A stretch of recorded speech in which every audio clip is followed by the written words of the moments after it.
You're listening to the Joel Martin Mastery Podcast, your source of music news, stories, and 2-hour deep dive interviews with bands that have sold over 150 million albums. If you've been enjoying the podcast, please take a moment to subscribe, like, comment, and share. Now let's dive in to today's episode. Welcome to the Joel Martin Mastery Podcast. Thank you for joining us. We really appreciate it. We are joined by a very special guest. He's achieved a level of mastery as the drummer, keyboardist, and backing vocalist for the multi-platinum band 3 Days Grace. They're one of the most successful rock bands of the 21st century, having achieved 20 number one hits and selling over 14 million albums. So welcome to the podcast, Neil Sanderson. Neil, how are you? And is it true that you almost became a member of Finger 11? Yes, indeed. I almost did. So basically, we moved to Toronto when we were teenagers to try to chase our dream. And while we were up there, we moved into this really kind of decrepit basement apartment as a band. And I started working at the Gap as, I was selling retail. They put me in the stock room for a while there. I was actually working with James Black's wife, Amy. James Black is obviously a guitar player in Finger 11. And, I knew a little bit about them from when they were the Rainbow Butt Monkeys. I was really starting to get into Finger 11. I thought that record they had put out was just pioneering. I still do to this day with Tip. Yeah. And I heard that they were holding auditions for drummers. So I took the shot. I was only 17 years old at the time. and I think, so I do remember them making a comment about how young I was when I went and rehearsed, but I learned a bunch of the songs and they liked me. And they ended up kind of going through after auditioning a bunch of drummers. And they called the wrong Neil back. They did. And so when they called the wrong Neil back, one of the other guys that they called was Rich Beto, who ended up becoming the drummer for quite some time after that. So I thought my life was over. I thought that was my one shot at really kind of doing it for real, and it just didn't happen then. But then we just kept persevering, and I was still very serious about my band, but having the opportunity to even audition with a band like Finger 11, I did take the opportunity to do that. And then we actually beyond that were quite heavily influenced by Finger 11, and I think 3 Days Grace in the beginning we really kind of attached ourselves to those early Finger 11 records, and even some of the stuff Our Lady Peace was doing with Arnold Lanny. They were using the same producer at the time. We were really heavily influenced by the rhythm section of their style. And I think to this day, if you listen to 3 Days Grace, I think that we give a lot of nods back to Finger 11 because we were just so inspired by them. But I almost got the gig. What I've heard from doing 12 hours worth of interviews with 3 different members of Finger 11 is that they actually, they wanted you back, and there was 2 Neils at audition, and had they called the right Neil, you would have gotten the call, come back, and maybe you would have become the drummer for Finger 11. Yeah. So it's pretty crazy. Yeah, it's pretty wild how things unfold. I think it was Joe Walsh once said, as you go through your life, it just seems like a bunch of chaotic things crashing into each other, and you don't know which way it's going to go. But then when you look later back at your life, it looks like a finely crafted novel. So I think this is kind of one of those things where at the time you just things are just happening, but you look back and things happen for a reason, I suppose. And you were so dedicated to this audition that at 17, you didn't even have your full license yet, but you still made it to the audition. Can you talk about that? Yeah, I had to get a lift there because I was only 17, and but I brought so much gear because I play open-handed, so I'm essentially left-handed drummer but right-footed drummer, if that makes any sense. And so I kind of have to set up my drums a different way. So I remember just taking out so much gear, and I'm walking in with all this gear, and these guys are like, what's going on here? Who's this guy? But I was, I set it all up and got it done and almost got the part. And it's crazy because in a full circle moment, you guys are currently on this massive tour, and one of the supporting bands is Finger 11. Yeah, it's amazing. Sometimes things come full circle, and I just think 3 Days Grace and Finger 11 together in concert is a really kind of 1-2 punch, and that's why we decided to have those guys out there. And we kind of joke about it now, how it almost happened, and now we're all just good bros. You mentioned that Rich Bedeau went on to become the drummer for Finger Eleven on four of their most iconic albums. And I wanted to kick this off powerfully. So I reached out to one Rich Bedeau and I have some kind words. He says, Oh, I think I've been friends with Neil for over 25 years now. That's so crazy, but it also makes sense when I sit back and watch the man he's become. His drumming is something millions of kids around the world air drum along to. Do you know how difficult it is to do that? And Neil does it with every song he creates. His drumming always serves the most important thing first, the song. His parts make melodies stronger, his transitions make choruses fly higher, and his elegance makes bridges come out of nowhere and knock your socks off. But he's not just an amazing drummer. Neil is an incredible piano player, guitar player, bassist, singer, songwriter, DJ, businessman, and producer. His work ethic is beyond world class. My favorite part about Neil, and the reason I'm most proud of him, is for the father and husband that he is. He's devoted to his family, and I know how much he loves his wife and kids. It's beautiful. I had the chance to talk to Neil a few years back when I was getting my life together and my health back together, and he was so supportive and kind, and it meant the world to me. It doesn't matter how much time passes. When we see each other, it's like no time has gone by at all. I absolutely love you, brother, and I'm so proud of you. God bless. That's from Rich Bedeau. oh man, Rich, thanks so much. I really, really kind words. I really appreciate it, and feelings mutual. You know, just a stand-up guy and really great artist and great human all the way around. Now, one thing he said, he called me elegant. I've never been called elegant before. Such an elegant drummer. Thanks, Rich. We'll put that on your bio now. Elegant drummer. Elegant. Yes, yes. So I like to start these interviews by sharing with the listener how the guests and I know each other or how we ended up here today for this interview. In our case, 5 years ago, way back in the first year of the podcast, you provided kind words for Rick Jacket, the other guitarist for Finger 11. And then over the last 5 years, you provided kind words for John Wysocki of Stain, rest in peace, my friend, as well as Tommy Vex, original singer for Bad Wolves.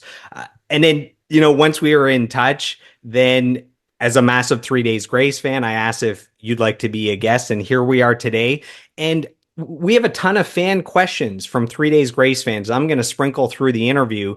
And the first one is from someone who claims to have manifested today's interview. This is from Luke Schmershniak. I definitely butchered that last name. And Luke says, hey, let's go. I think I remember mentioning to you that it would be dope if you did one of your deep dives with Neil. Super dope that it's coming to fruition. Ask him if he has any fun memories of 3 Days Grace touring with Hoobastank back in '04. Oh yeah, absolutely. Well, we they took us to Europe actually. That was one of our first tours in Europe. So for them to take us over there and just kind of show us, I mean, The Reason was like the biggest song in the world at that time, and those guys were just all pro, extremely amazing live show. And sometimes, like I think a young band needs to see another band that's had a little bit more stage time and how the show flow goes, and like how the band interacts to the audience, and just kind of there's a level of professionalism that until you've seen it, you can't really do it until you've seen it, and you can't really seen it until you've been taken out on the road by somebody, So I just remember seeing how engaged they were, the crowd, and how pro it was, and the flow of the music, and they're all like working out in good shape on the road and stuff, and that's kind of what we strive to do, is be healthy out there, because it's really easy to not be healthy out there. And so those guys were just, I think, yeah, they pointed us to a way that you can do things that's really professional and really sort of in it for the right reasons. And in fact, that's another, I don't know if you're alluding to this, but my record label just signed them, actually. Is this breaking news? Because I haven't seen this anywhere. Kind of, yeah. So Judge and Jury signed Hoobastank, and we have brand new music coming out right soon. So another moment of full circle where I get to work with these guys on a completely different level. The longevity of all these bands is unbelievable, because you guys are at the top of your game. Arguably, you released one of your best albums last year. You're doing these arena tours. I mentioned John, who is the original drummer for Stained. They're about to do their 25th anniversary tour, and I got tickets. So it's Stained, Seether, Hinder, and Hoobastank. So, man, these bands, you guys are still playing arenas. You guys are still doing big things. It's unbelievable. There's this interesting movement happening right now, and maybe it's always happened, but we're just feeling it for like hands-on. Is that there's like this 20-year cycle, where a lot of bands from the early 2000s right now, and even the late 90s. I mean, Blink 182 has been playing stadiums, so is Green Day, and we came out in '03, and I think that we're really seeing that multi-generational fan base where they kind of like your fans almost pass the torch, and a lot of the time it's to their kids, because their kids grew up when their parents were listening to early Three Days Grace, and now they're fans. And so it's a combination of that. I think it's also a combination of people are afraid of what computer AI music's going to be. I think that that's kind of like a gray area still. It's not something that I really like worry about, because music is all about the human touch. So and humans are really sensitive to feeling whether something has the human touch or not. So I think that that's where the rubber's going to meet the road with AI. But in the meantime, a lot of people are just going back to music that they trust as real and trust as human, and a little rough around the edges and not perfected in a computer way. And that music is the stuff from the early 2000s. So from the record label side of it, my partner Howard Benson and I decided to have that an avenue of our business, is to take some of these bands that they might think they're in the twilight of their career, but really the fan base is still out there. Rock fans are fans for life. They have these household names, and we are able to make great music and have their core fan base there still there, ready to take it and listen to it. So in that vein, like I said, we signed Hoobastank. We of course have we have Saliva on our label. We have Alien Ant Farm on our label, and we just signed Our Lady Peace for a few songs. Well, right now we're working on one awesome song, and we're going to see where that goes. So. That's amazing. Another band that is out on massive tours. I just saw them at the arena, the Canadian Tire Center here in Ottawa. I just saw them play with Collective Soul and Winter Sleep, who's one of my favorite bands. Another example of the 90s and 2000 bands that are having a revival. Creed is on their biggest tour of their entire career for the last year plus. Well, I mean, it's that thing. It's that people trust a name that's been around that long.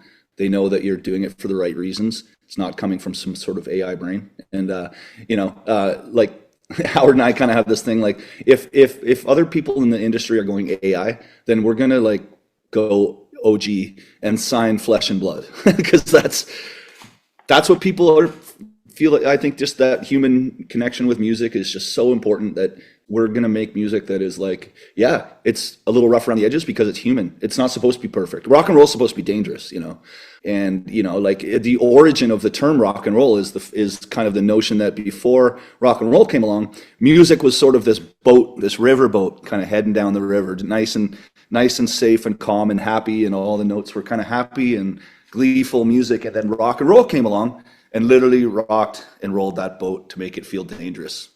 And so danger is inherently in rock and roll, and the notion of making something perfect, that doesn't sound very dangerous to me. We're going to do a full 2-hour deep dive. We're going to cover your life, your career, your discography. There's so much to cover with a career like yours that goes over several decades.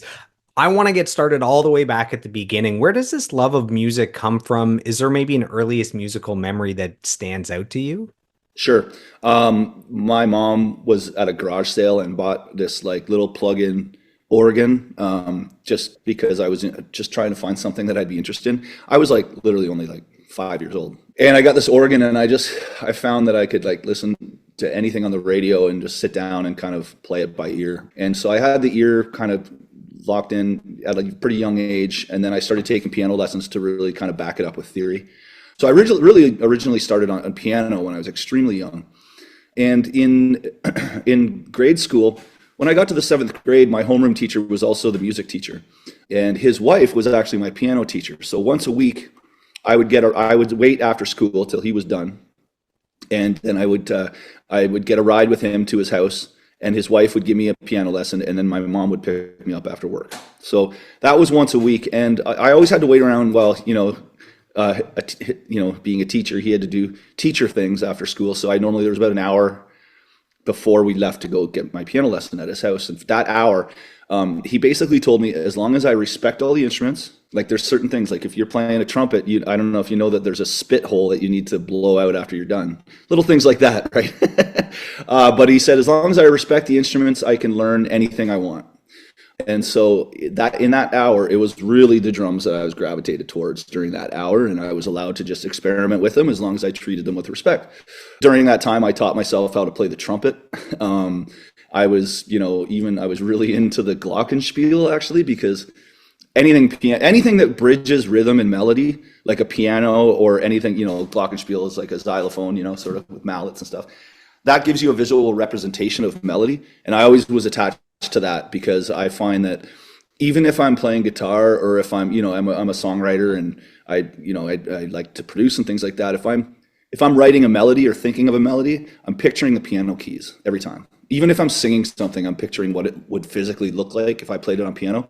And that visual bridge between rhythm and melody, I think it was the key for me. So I tell somebody, if someone's like, hey, I want to get into music, I want to start experimenting, I always tell them start with piano for that reason. We have a fan question that I think you just answered, but Carrie Prince Acker asked, who or what inspired your love for playing the drums? Well, one of the things was back the day, having that time in the music room, but also back then, like if you were the drummer in the school band, that was like the coolest gig. It's like if you were late for class that day and you'd be like, you'd be like, be playing the flute or the tuba or something. That was kind of like, some of those instruments came later, but at the time, the drums in the school band was like the cool thing all the kids wanted to like see, and it was the loudest instrument, and there was only one of you, and I wanted to be that guy so bad. But there was another drummer. I had to wait till he graduated the 8th grade so that I could get the gig as the school drummer. I just remember like loving that stuff at the Christmas assemblies and setting up my drums and playing to like, a brass band, woodwinds and everything.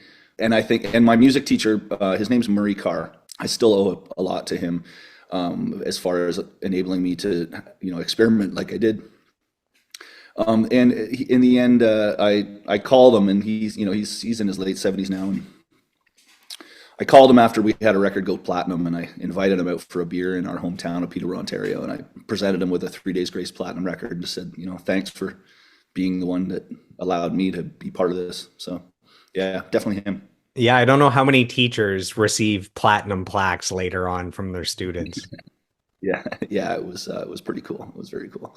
And when you first started playing drums, who were your biggest drumming influences where you looked at them and you thought, man, if I really practice, that's the pinnacle. Maybe I could achieve that. A couple people. So I'd say sonically was definitely John Bonham. My brother's 8 years older than me. And I remember some of my earliest memories when he was listening to Led Zeppelin. I didn't really know a lot about music, but I knew what I liked. And I could just hear, whenever he put on Led Zeppelin, there was something different about the drums. Just the way they were played, the way they were recorded, the simplicity sometimes, the negative space sometimes.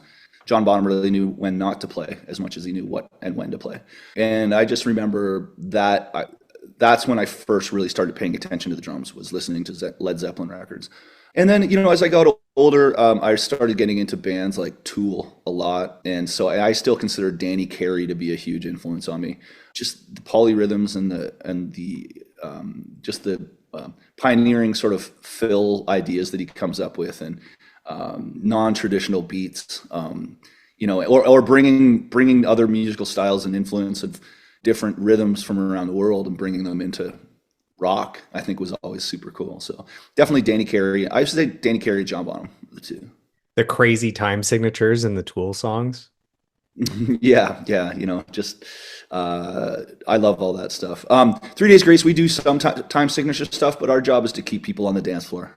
I always get worried if we start moving it. I always just picture, I guess maybe this is because I have a bit of a DJing background, in that I bought a bunch of gear and just called myself a DJ for a while. I don't want people leaving the dance floor. So I think about that when I'm drumming too, is like, okay, if we get too crazy with time signatures, people are going to start tripping over their feet. So let's factor that in, keeping people dancing, man.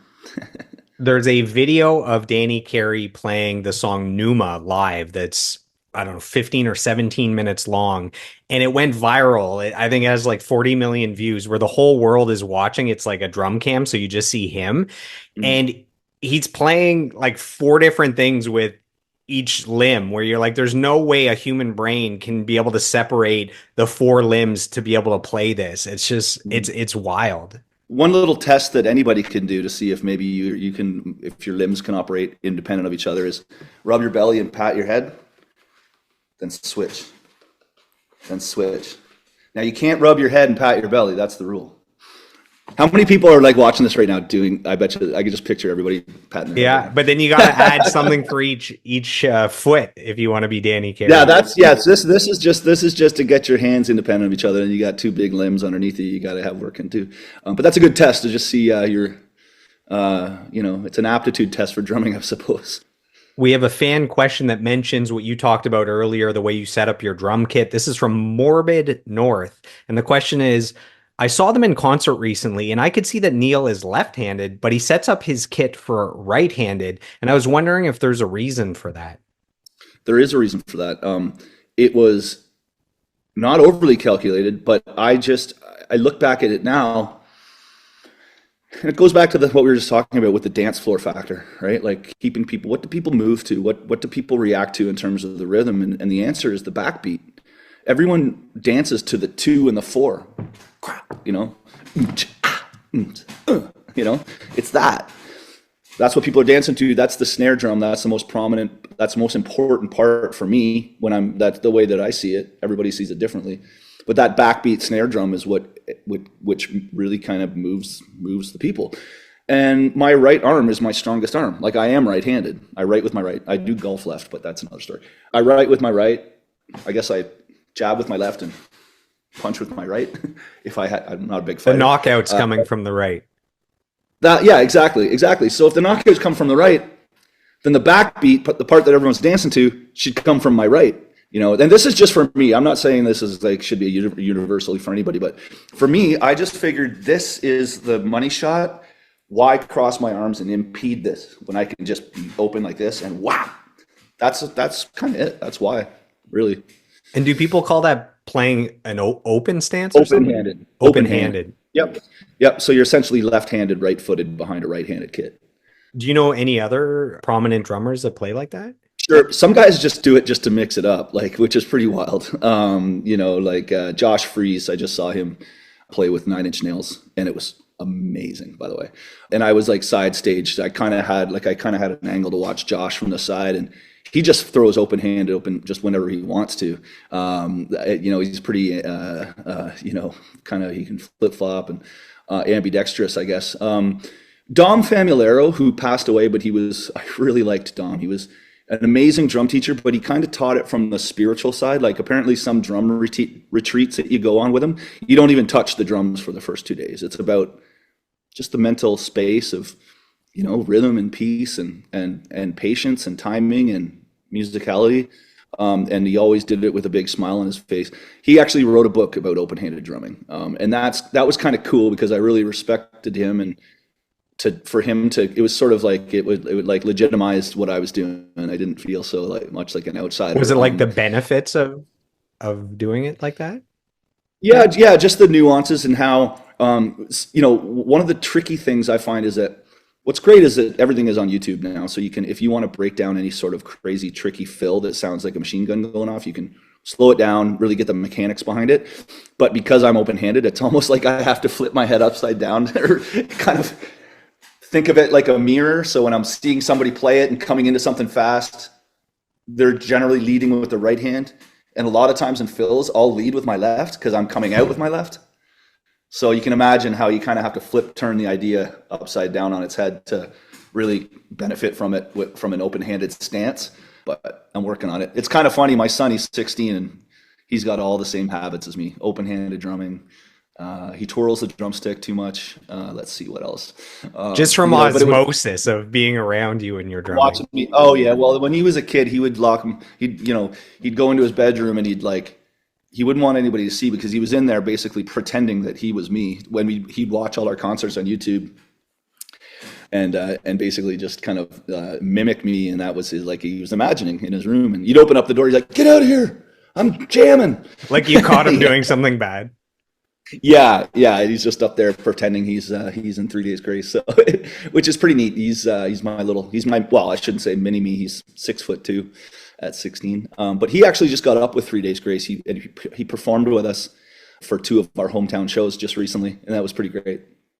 You guys posted a picture for your hometown show, you guys with the sign that says home of 3 Days Grace. What does that mean to you? It's pretty incredible. It's to for them to to put in. You can drive into that town in three different ways, and there's the sign on each entrance.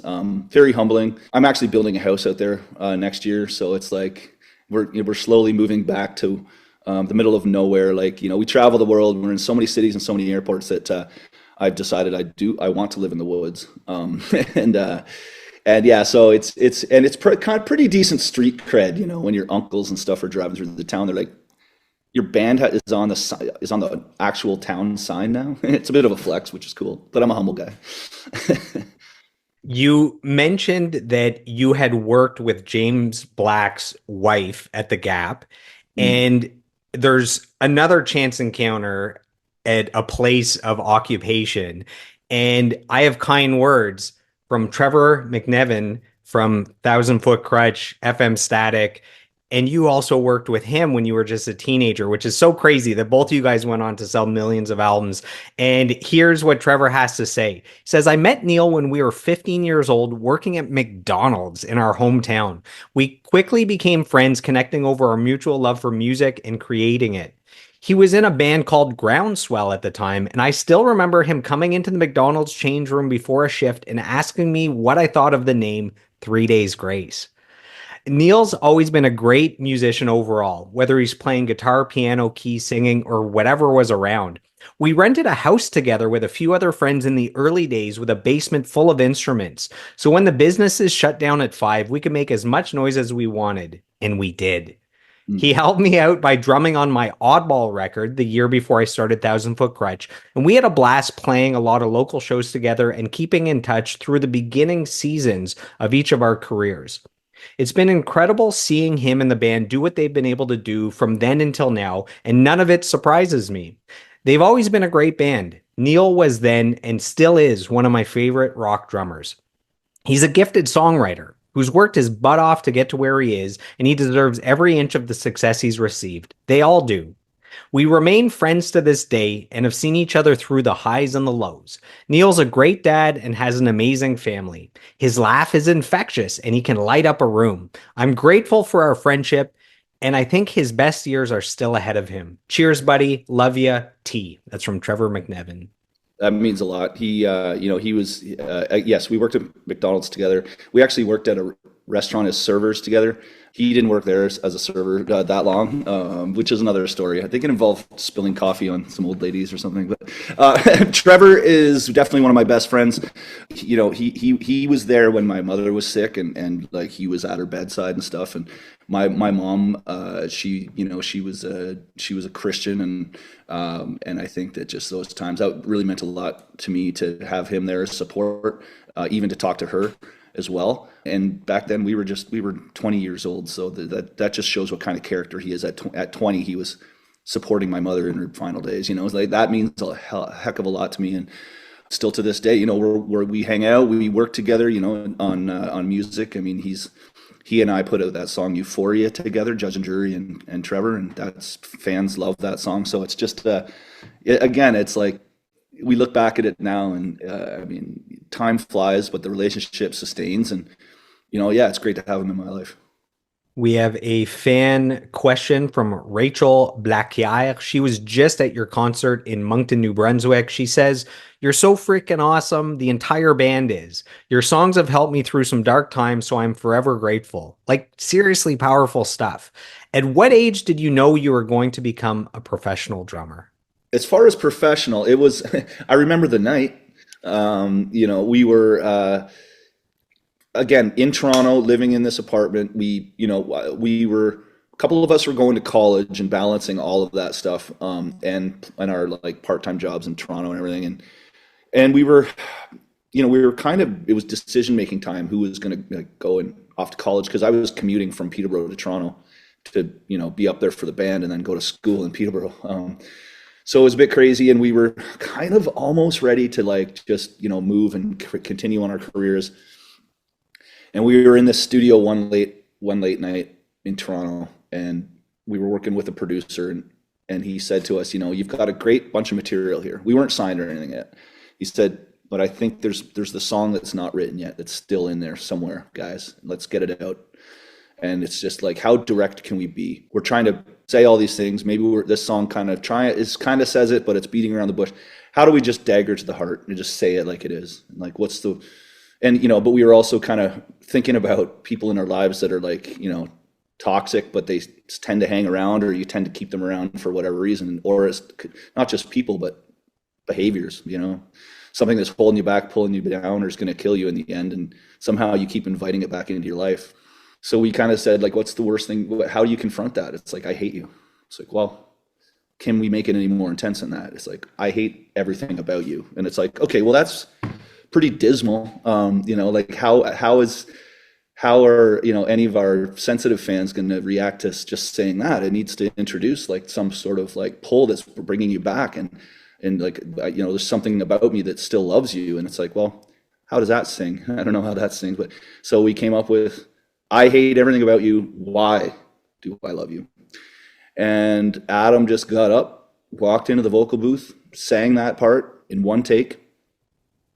We came back, we looked at each other, he said, that is a chorus. I mean, that is, and we had the dissident guitar riff and built the song out from there. But I remember leaving the studio going, whoa, this one has something different about it. And the following day, Michael McCarty at EMI Publishing, who had been the one to kind of invest some time and resources into helping us kind of get to the studio where we could be in a position to, create stuff like that, took one listen. He said, I knew you guys had it in you. I knew that you were up to the challenge. He got on a plane and he flew to New York City, and with his contacts down there, ended up, getting the demo to a bunch of American record labels.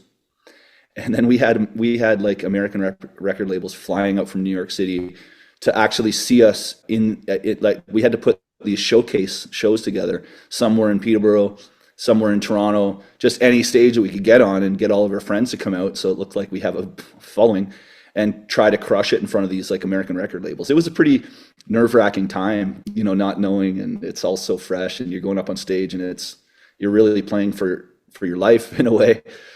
Then we had like some deals tabled from some rock labels. We had one deal tabled from Jive Records, and everyone's like, Jive Records? They're not a rock label. And why would you guys want to sign with a pop label? Didn't Jive have like NSYNC? Yeah, and Britney Spears and Backstreet Boys all at the same time. So, well, the one thing they did have is a lot of dough. So a lot of people were saying, hey, that's a bad idea going with a pop label. They don't know how to work rock. And then we had a couple mentors saying, no. They're not messing around. They're wanting to break into the rock scene, and you guys would be the flagship artist for them to break, right? It's not like if you go into a rock label, you've got, RCA at the time had the Foo Fighters and stuff, so you're not the biggest fish in the pond, and you hope that you get the attention. But Jive really kind of blew it out of the water with I Hate Everything About You, became this giant hit. They really invested their time, and they trusted that we were a type of band that would rise to the occasion. And so to answer the first question, when I knew I was going to be a professional drummer was as soon as that guy flew back from New York City and the labels were coming with him. Let's dive into 3 Days Grace and the band's discography. So you've talked about getting signed and releasing the first single. So I actually saw you guys in concert in, I think it was February 2003. You were a three-piece band opening for Mudvayne at Cool House. This is during Canadian Music Week.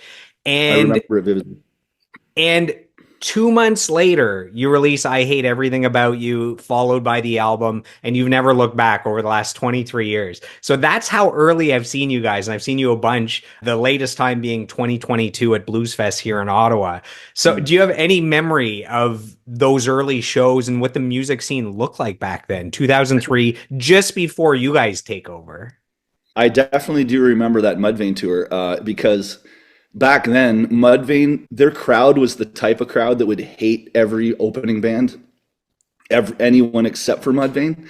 Like, some bands kind of have that, like where the fans just don't like the opening band. They will go out of the way. And so one of the shows that the crowd was pretty hardcore Mudvayne fans.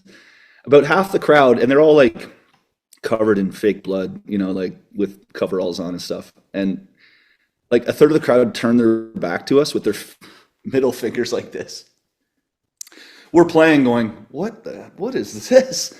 And the guy, like a third of the crowd's just back face turned, giving us the We finger, haven't even like, gotten to the first chorus yet. yeah. Is this what it's going to be like out there? And it's like, no, it's just Mudvayne is one of those bands that had that, or whatever. Maybe they still do that type of audience where they're so hardcore that they don't like anyone else except them.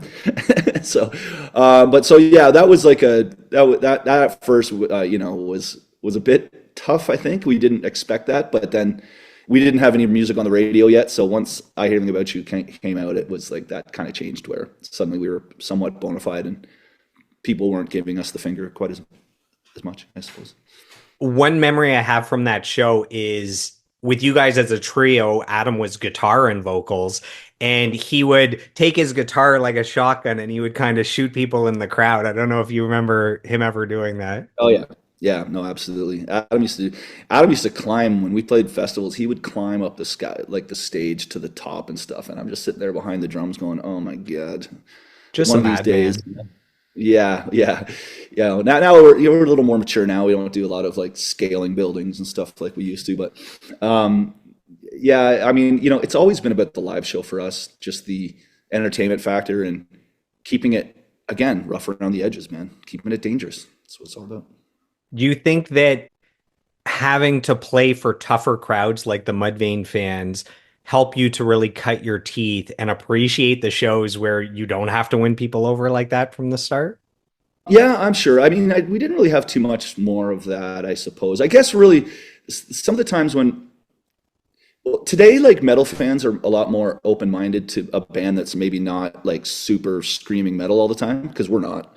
But we are heavy enough that sometimes we'll get on to these like festivals that are like mostly metal. And at first we were like kind of intimidated by that because we're not really screaming metal.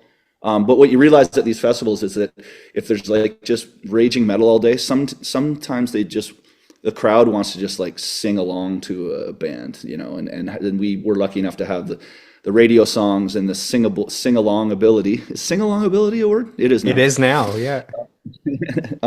And so that what we realized is like, yeah, we can hang with the heavier bands. And now that's kind of I find fans are even now more open-minded than even back then, as far as like, some festivals there'll be like a country guy, then a hip hop guy, then a metal band, then country, metal, hip hop, whatever. I love that those lines have blurred and the open-mindedness to the genres is widened. We have a comment sent in from a fan. This is from Benjamin Sean. He says, "My little guy got to sing Riot with Matt this past Tuesday at the Mary Brown Center in St. John's. We were in the stands on night one. I posted a video of him rocking out, and Steve Molella from Finger 11 invited him back for night two. He spent 5 hours in the pit up against the barricade, headbanging and singing along to every single song. They took care of him in the end too, and he sent a picture of a prize pack where he got one of your drumsticks, he got a set list, he got a wristband from Barry, there's the ticket, there's pics, there's all this stuff." So just a comment sent in from a proud papa whose son got to sing with Matt, and I saw a video of this little kid singing with Matt. Yeah. Yeah. Matt goes out in the crowd. I remember that. I rember where they were. They were right at the front of the barricade. Yeah, we got to take care of our fans. They're the reason why we're here. It's if you can spread that positivity, and I mean, I can only imagine if like I got a care package from like one of my favorite bands when I was that age. Got to take care of the fans, man. If we're gonna put out all these songs and share what's going on in our heads and our hearts and our guts and stuff, it's important to us to listen to our fans and get to know them and try to see who they are and the fact that they can relate to our music and see their own lives in our music is extremely powerful thing as an artist. I mean, even if you're a painter, if you paint a painting and someone interprets it a certain way and it makes them feel a certain way, that's what art's all about, right? You guys release, now that we dive into the discography, you released the debut album, a self-titled album in 2003. There's 4 singles: I Hate Everything About You, Just Like You, Home, and Wake Up. The album goes 3 times platinum in the US. Do you remember receiving the news that the album had gone gold, platinum, multi-platinum, and that your album had sold over 1 million copies? I mean, that's such a sexy number. Yeah, I suppose we don't pay too much attention to that. I think that Brad and I have always talked about, hey, when we're like old and gray and decrepit and sitting on the porch having a beer, that's when we can sit back and go, wow, look at all this stuff. Look at all this stuff that we did. But right now, we just try to keep our head down and do the work. Like we don't get wrapped up in stats. Radio airplay is like we pay attention to that because that's like a direct signal that your fans are reacting to the music you're putting out, because radio tends to follow research and they will play the songs that people are reacting to the best. So when songs hang around for a long time, that's an indication that we have a lot of support from our fans and the industry to be able to help us on this journey by playing the heck out of our songs. And so that there's a lot of gratitude there. And but yeah, as far as like sales hurdles, it's cool. I mean, to get a plaque, it's neat. I'm building a new house, so I get to I'm going to try to figure out where all the plaques are going to go. And that's a nice thing. You hope that you need to build another wing on the house because you got too many plaques. I mean, well, you guys got a lot of them since the release of the new album, lots of certifications, right? Yeah, it's been pretty wild. We got kind of caught up on sort of where all the records were at as far as sales over the years, and then there's a whole bunch of boxes at my house right now, but because I'm moving, I figured I'll just leave them in the box, and the other guys sent me photos of theirs, so I know what's in there, but there's no point in unpacking it and packing it back up. But I can't wait to to outfit my new place with a room that's got sort of all the accolades. Pretty cool. You can make one epic unboxing video because you haven't opened any of them yet. Yes, exactly. That's a good idea. I will do that. People love watching those boxes open, eh? So I Hate Everything About You becomes the band's first number one in Canada, and then Just Like You becomes the band's first number one in the US. Do you remember the first time hearing your music on the radio? Was it I Hate Everything About You, or did you get any radio play back in the day with Groundswell leading up to the 3 Days Grace stuff? We did actually. Like our hometown station in Peterborough, the Wolf 101.5, has been a huge supporter of us all along. And yeah, when we put out the Groundswell album, when we were literally 16 years old, we walked it into the Wolf. We were like, please play this. And he's like, how old are you guys? And we're like, 16. He's like, oh my God, I'm going to call you guys Peterborough's answer to Silverchair, because you remember Silverchair. They were like, they were 14 when Frog Stomp came 14, out. Yeah, 14. They were younger than us. And so he said, okay, I'm going to play it tonight at 9:00 on the alternate route. And so we all of our friends, whoever had licenses and cars, we all parked in this parking lot, and everybody cranked their radios up. And we hung out in this parking lot with all these radios going, and then boom comes the song. And yeah, it's such a crazy feeling to hear you on the radio. And it still is to this day, when you're driving, the song comes on. It just, it means business is good, but it also means that the music that we're making has a timeless feel to it. And that's the goal, is to make something that's an evergreen tree that kind of goes on forever, long after you. I've mentioned many times on this podcast over the last 6 years that there are just a handful of drummers I can think of that have the ability to create hooks with their drums. I've mentioned Jeremy Taggart from Our Lady Peace. He would create hooks. John Wysocki from Stained, Chad Saliga, Breaking Benjamin, and I always mention you as well. So the drum part right before the chorus, and I Hate Everything About You, that man, that's one of the big hooks in the song. Do you remember coming up with that? Yeah, we were like, yeah, like, could we just put a triple out in the middle of the air right now, and like that would become the thing. And we just tried it. We're like, yeah, like I think that originally the whole band was going to go gunk gunk gunk boom, like the whole band was going to do it, chugging guitars. But it seemed like overkill because it just made the chorus hit a little less. So we sucked out the music going and we just had the drum do it. So I think that's how that started. I Hate Everything About You, even today, is the band's most played song on Spotify. 1.2 billion plays. I don't know how you can fathom numbers that big. Why do you think people love that song so much? I think the rawness of it, the minimalism of it. and really kind of identifying with the fact that you're attracted to something like that, like I said, is pulling you down, is holding you back, or is going to end up killing you in the end. Like, and somehow being still drawn to that toxic thing that's not good for you in the end. I think a lot of people, there's a real human connection with that. That happens to a lot of people in a lot of different ways, whether it's a relationship or whether it's substance abuse, or you know what I mean. It's just I keep coming back to this thing that I know is bad for me. Like, what an interesting human trait we have that I don't know if a lot of animals in the animal kingdom, like, will like just keep going back to the thing that is obviously hurting them. It's just something that humans do, and I think that's the reason. That's one of the reasons for sure. Everyone can think of at least one person that they hate. Mm-hmm. Yeah, and even not hate, it's just like one person that you don't like their traits, but you're still drawn back to the person, even though they're like, you don't see a positive outcome of the relationship. You still maintain the relationship in a weird way. Yeah. The song has gone 9 times platinum. Neil, is this going to become the band's first diamond selling song? I hope so, unless we write, I don't know, another Stairway to Heaven pretty soon somewhere. Well, Animal I've Become is also 8 times platinum. So, I mean, that one is knocking on the door too. Right. Yeah. Well, it was interesting. Animal I've Become, I was kind of just sitting there having a coffee one morning. My daughter, she's 18 or she was 17 at the time. And I'm like, what's going on here? Because I opened it up with, there was a Forbes magazine wrote about us, and it was about how it was like kind of sort of that, like, 20-year multi-generational like sort of fan base, and it was referencing how Animal I Become had re-entered the top 20 in Billboard, right? Well, like, and I'm sitting there just reading this going, what?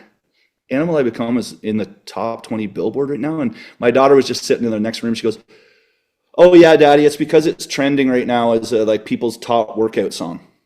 I'm like, what? Okay. So then I started doing the research, and yeah, it was like going off as like super trending like crazy on TikTok, and because it was like, people were posting all their favorite songs to work out to, and that song is like way up there at the top for workout songs. And so that technology drove the song to re-enter the top 20 years later. It's like wild. That's insane. So in 2003, you guys get a new band member. So Barry Stock joins the band as a lead guitarist. Was one of the reasons to add another member so that Adam could spend more time out front as a frontman and not tied to the mic stand and the guitar? Yeah. And also we just, it kind of naturally occurred that the record we started making required 2 guitars to do properly. Like, that's the one thing about 3 pieces, that you are limited in terms of like, well, obviously you can have 1 guitar part, or you can overdub a bunch of stuff, and then when you get to try to do it live, you can't pull it off because it's too much instrumentation. You threw everything but the kitchen sink into the record, and layer upon layer of stuff, and now a lot of bands will just like throw a bunch of that stuff on track, and it's just, but for us in the back in the day, we were like, we need to represent this record live, like, and so we decided to bring in Barry. He actually was teching for us, and then we heard him play, and he was just a commanding presence on guitar. And so we brought him into the band, and funny side note, and I'm only telling this story because he's told it before, but we were used to being a 3-piece band, so we brought Barry in, and the first American tour that we did was sponsored by Jim Beam.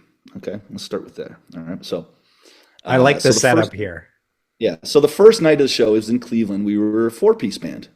First show in America, 4-piece band. Second American show, back to a 3-piece band, because Barry was in jail, and we were opening for Trapped and Smile Empty Soul, and we get there the next gig, and the guys are like scratching their heads, like, we could have sworn you guys were a 4-piece band last night. We're kind of playing with them like, I don't know what you're talking about. No, I don't know what you're talking about. But then, yeah, it was kind of, we had to leave Barry behind for, again, tour sponsored by Jim Beam. I think I'll leave the rest up to the imagination.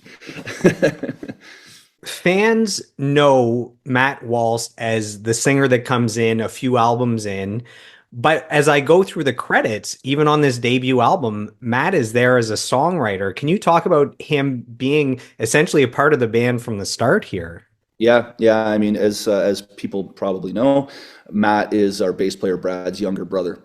So he was with us when we were growing up, when we were, jamming in Brad's basement. He was the kid over in the corner playing with Hot Wheels cars, throwing them at us, and so he was always kind of right there. And he's a great songwriter. He comes up with awesome guitar riffs and stuff. And so he was like just young, but he had all these guitar riffs, and we're like, can we have those? And he's like, yeah, sure. So he became a songwriter on songs, on our song Scared on the first album, and a song Let You Down. He's a writer on that one. And so, yeah, he's always been sort of just right there alongside it, kind of growing up with us. I think he was, he idolizes his brother, I think to this day still. And so, yeah, it was always just, it felt natural when Adam had left the band that we brought in someone that was family, and it just seemed right. And, he also, the first order of business, he showed up with the song Painkiller. And like, we were like, whoa, okay, that's pretty great, Matt, and he's like, oh, I just, sat down. I was trying to think of 3 Days Grace. And I'm like, no, dude, let's go record this song right now. We talked to our managers. They're like, yep, go record it. And we're going to release it right now. Because, when you lose a lead singer, people, it's kind of tough. People kind of are wondering what the new sound's going to be and what that's going to be like. And, a lot of fans aren't really, necessarily open-minded to just changing lead singers, to say the least. So we just put that song out right away and said, this is Matt, this is 3 Days Grace, this is Painkiller. And it went to number one. It was a big sigh of relief, I guess, if you will. Just that, the fans were open-minded enough to be on this journey with us, and because we've been on a lot of twists and turns and changing lead singers. But then, we had 6 number ones with Matt. And, that I really owe a lot of gratitude to the radio stations and the fans and our team to not treat us like we were damaged goods. You know what I mean? To kind of be on this journey with us and see our vision and support it, So we really didn't skip a beat in a lot of ways. And we focused on some international territories during that time that we hadn't really been to before. We went to Russia like 5 times, and Belarus and Ukraine and all Eastern Europe and all over these places for the first time, and with Matt. And first time we got to Moscow, we sold 9,000 tickets. It was like, and so we did feel like we had to kind of claw our way back in a way, and there were some pretty dark times during that, just wondering if this was going to continue, what it was going to look like in that. Then we started reconnecting with Adam. We had been talking with Matt. Matt is a very open-minded, kind, gentle soul. Matt doesn't have a bad bone in his body, no ego. He's not your typical, he's, for a lead singer, he's pretty open-minded, happy, humble guy. I'm not dissing all the lead singers out there, but some of you guys do have LSD, which is lead singer's disease. But not everybody. I'm lucky not in my band. So we just started talking, what would it mean? What would it look like if Adam rejoined the band and then we become a 5-piece and you guys share the vocal duties? They both are great rhythm guitar players, so they can play guitar, switch vocals, full circle. 3 Days Grace fans are going to get the ultimate iteration of the band. And we were like, let's just do it. Let's just the final boss. Yeah, final boss. I don't like saying final because that means it's coming to an end, I suppose. No, just kidding. But no, Sal, this 5-piece band now is like the best version of 3 Days Grace. We're firing on all cylinders, and we're really thankful to the fans that they went along with this and are as open-minded as we are. And now I think this new record is one of our crowning achievements, putting all the pieces together and now being the strongest 3 Days Grace we've ever been, really. You guys have had 20 number ones. Do you think Painkiller might be the most meaningful because it basically was a statement that, we can continue with this new path forward? I think so. Yeah, that was a really big thing that we realized that it is possible. And then we actually we kept writing. We had Painkiller that was performing really well on radio, and then we were passing through Nashville. As you know now, because we do co-write with people. Sometimes we'll bring a one person in who's, they're there to write a song with us. And that sometimes it motivates us. Sometimes it gives you an outside perspective, having someone come in and say, hey, try it this way or try it that way. So we were coming through Nashville. We decided we wanted to take the day and write a song with Johnny Lee Andrews. And then that day we wrote I Am Machine. So again, we sent that to management. They're like, "Oh my God, you guys, come on! Like that's the next single." And Painkiller was just coming off at number one, so we went right into the studio. We didn't even have a record yet. We were just like writing on the fly, like, kind of doing everything on the fly, right? We didn't know what the future was going to hold, and so I Am Machine. We went into the studio, we laid it down. Painkiller ran its course. We threw I Am Machine at radio, went number one. And though that era was really pivotal, and yes, though knowing that we could continue, and that just really kind of, it made us fall in love with our fans all over again, because like they didn't have to like it, but that kind of helped solidify the future for the next 13 years, or 12 years, and then it's again, like I said in the beginning of this podcast. Sometimes when you're living your life, it feels like just random chaos crashing into each other now. And then you take a big zoom out later in life and it looks like it was all just perfectly scripted. We have a fan comment from Craig Williams. He says, "The band was my life growing up when times got hard. I use them to heal my mind and expel my dark thoughts. I've seen them 4 times in concert, and I'm hoping to see them again in New Jersey because I made fan art for them to one day sign. They're my music heroes." That's from Craig. It means a lot. That's what it's all about for us. Thanks, Craig.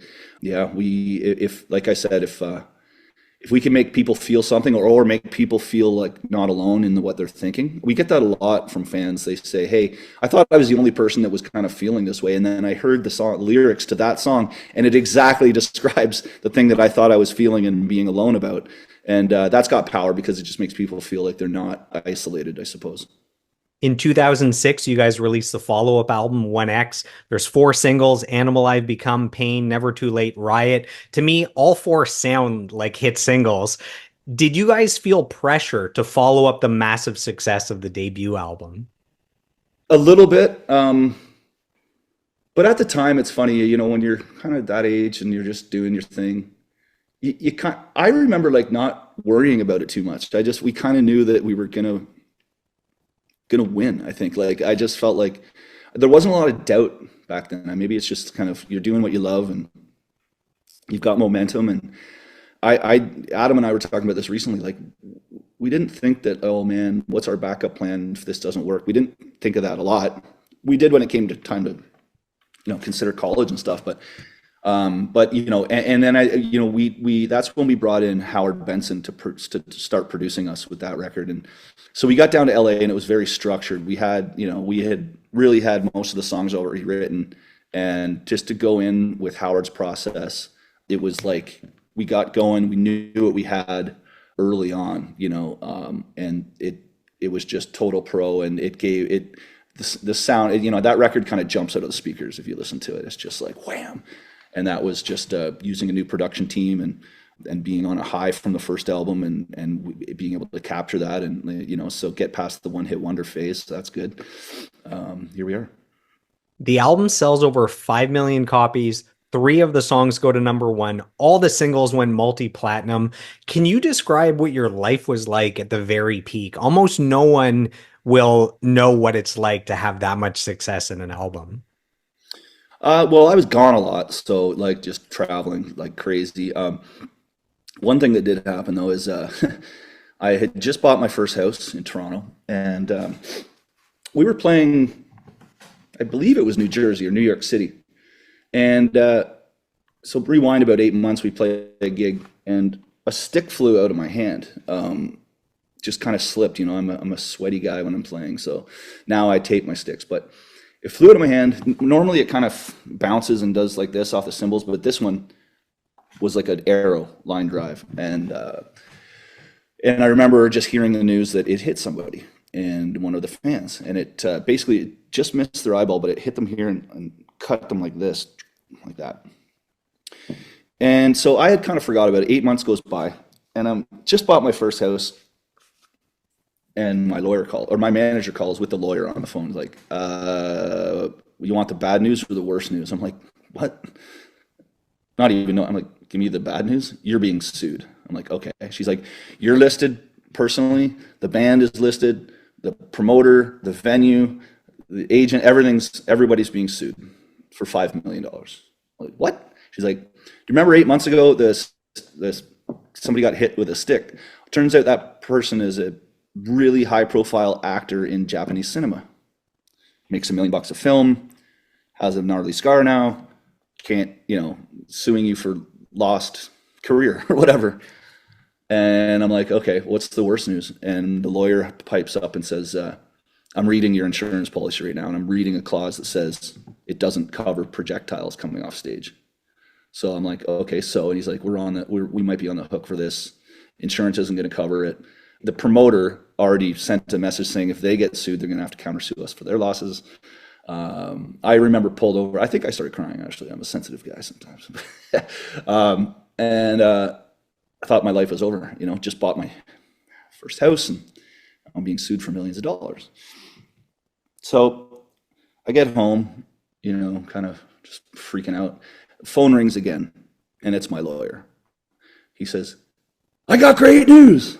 I'm like, okay, my head's about to explode. What are you talking about? He's like, I was reading the wrong insurance policy. He's like, do you remember that, 6 months ago you changed insurance policies? And I'm like, not really. I mean, it's been a whirlwind. We have business managers and lawyers that help us kind of navigate that stuff. And he's like, I was reading the current insurance policy. On the night of the incident, you were on a different insurance policy. Now I have that one, and it does not have a clause in there saying it doesn't cover projectiles off stage. All it has is it doesn't cover malicious intentional behavior. I'm like, well, I didn't mean to do it. He's like, I know. You should be good. And then that was poof, gone. And then apparently the insurance company that we were on had to settle for about $1 million, and I walked away. That is the most insane. You could not recreate losing your stick and it hitting the exact one person who is an actor that's worth $1 million a movie. It's so random. Yeah.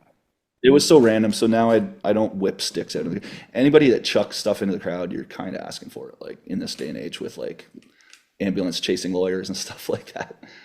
Yeah, you got to watch yourself out there. Yeah. That's such a crazy story. Hang on to your sticks, drummers. Yeah, you mentioned that your daughter brought you up to speed saying Animal I Have Become is a big hit again. People are working out to it. It passed 1 billion streams as well, just like I Hate Everything About You. So it passed over 1 billion streams on Spotify. That's now your second to do that. So 3 Days Grace is the first Canadian band, period, with 2 songs that have over 1 billion streams. Of all Canadian bands ever. I mean, how cool is that? Yeah. Hey, Chad, take that, buddy. Yeah. Just kidding. Chad is a good friend of mine from Nickelback. I think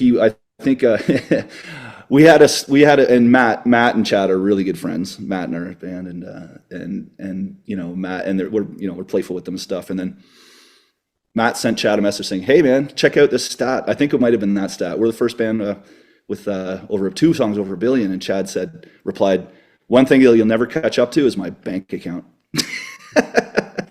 That's hard to beat. Yeah, we're like, okay, fair enough, touche.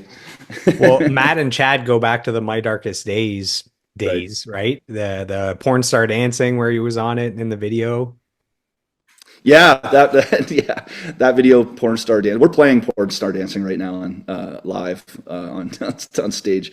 That was Chad. Actually, it was through Brad. Brad in my band. He got the demo to Nickelback while we were on tour with them. Chad had to listen. He's like, I want to sign your brother.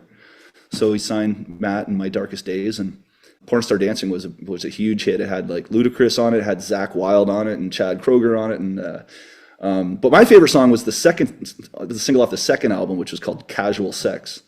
That video has a Ron Jeremy with a goat in it. It's pretty random. It's pretty censored too, I think, but great song, Casual Sex. I love that too.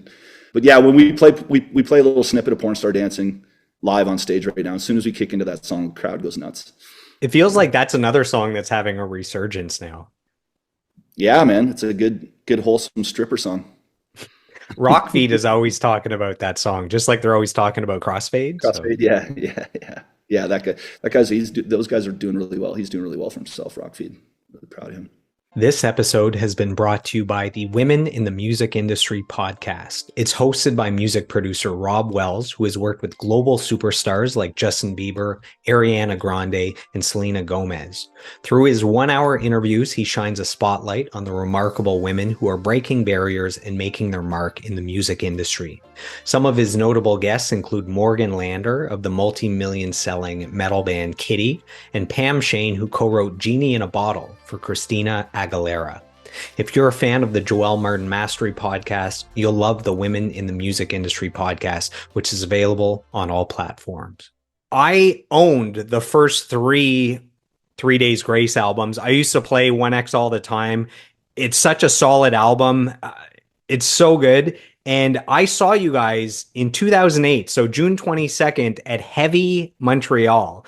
I don't know if you remember Motley Crue, Drowning Pool, Priestess, Anthrax, Disturbed. So that was the second time that I saw you guys, was in Montreal. And we have a fan question about touring. This is from Laurel Witt. She asks, will 3 Days Grace ever come back to Australia, with a crying face? So I think you were there in 2004, unless there's something newer. Only been there once. Yeah. Nickelback took us there. I loved it. I feel like I've been to Australia, but we were moving so fast that I didn't get really a chance to see too much other than some nice beaches and that. But we would love to get back there. It's it's a big world, and to just squeeze it in there and still try to have some home time. But we are really hoping. I'm telling you right now, if it's up to the band, we will be there again soon. I think Australia has some big festivals, so that would work as well. Yeah, absolutely. I'd love to get over there. Especially in during Canadian winter. That's when I want to go. Yeah, you want to go anywhere but Canada in Canadian winter. Yeah, absolutely. So 2009, you guys released Life Starts Now, 4 more singles. All the singles go gold, platinum, or multi-platinum. 3 more number ones. The album goes 4-time platinum. 4 million copies sold. Are you at this point starting to think every album you release is just automatically going to go multi-platinum? No, that would be a critical error to ever assume that just because you've done it in the past that you can do it again. There is, it's almost like, you can sort of make it look easy, I guess, if you have a bunch of success, but all it takes is one song that people can't connect to.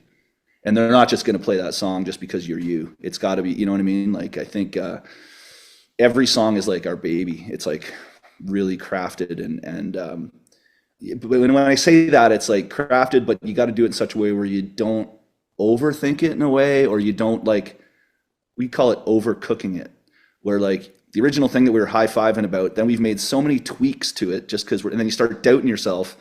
And then a lot of the time you kind of dilute the song in a way, where you've kind of you didn't know when to take the brush off the canvas and call it a finished product. That happens a lot with songs where a lot of cooks in the kitchen. There's a little bit doubt that this part could be better, and then can we really get away with it being that extreme or that easy or that simple, whatever that is. As soon as you start putting all that doubt in there, a lot of time you just water the song down. So we try not to do that and just really trust our guts that it feels honest to us. One thing that we do every time for every single is we call it the campfire test.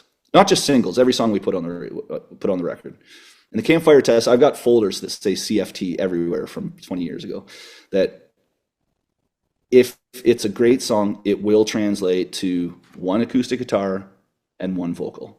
Play the song, sit down and play the song. I don't care if the song's super heavy, if the recording of it is crazy heavy, but for 3 Days Grace, even if it's heavy and we're adding all these heavy guitars later, I want to hear it on a acoustic guitar and 1 vocal, and we need to be able to feel something in that iteration of it. If we can't, then it's out the window. We don't we can't just make something heavy and put layers upon layers of it, because a lot of bands do that, I think, but the core of the song isn't there. It doesn't evoke an emotion. And if the song doesn't evoke an emotion, you can put all the layers you want on top of it. It's not going to connect with people. So we trust our instincts like that, those little things that we've stayed true to. And I think that is what keeps us, atop the charts, I suppose, is that the diligence, the work ethic, I think.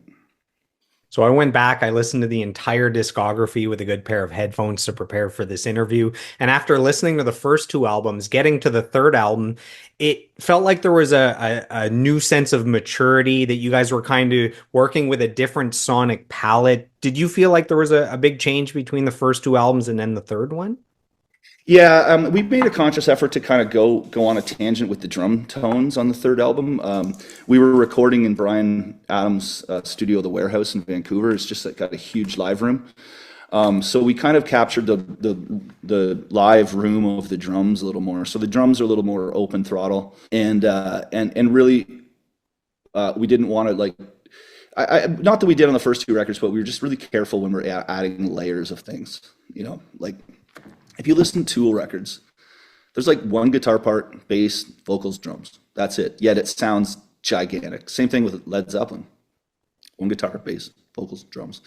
And it sounds massive. So we just, I think even like starting out, like let's choose the guitar part and that is the part. We don't need 5 parts floating around doing different stuff. Let's like commit to what this part is and be able to sit down and play it as a band. I remember hearing a breakdown of Green Day's American Idiot where they were talking about the engineering and producing and mixing. And they're saying when you have just one guitar, one bass, one drums, one vocal, that the less instruments there are, the bigger you can make each instrument. So everything sounds massive, even though there's just one of everything, like Tool, the example you just gave. Absolutely. Yeah. Letting the music breathe, using the negative space, knowing when not to play. Playing each part with intention, not just playing because something needs to be played in this section. It's like, why is that part the way that it is?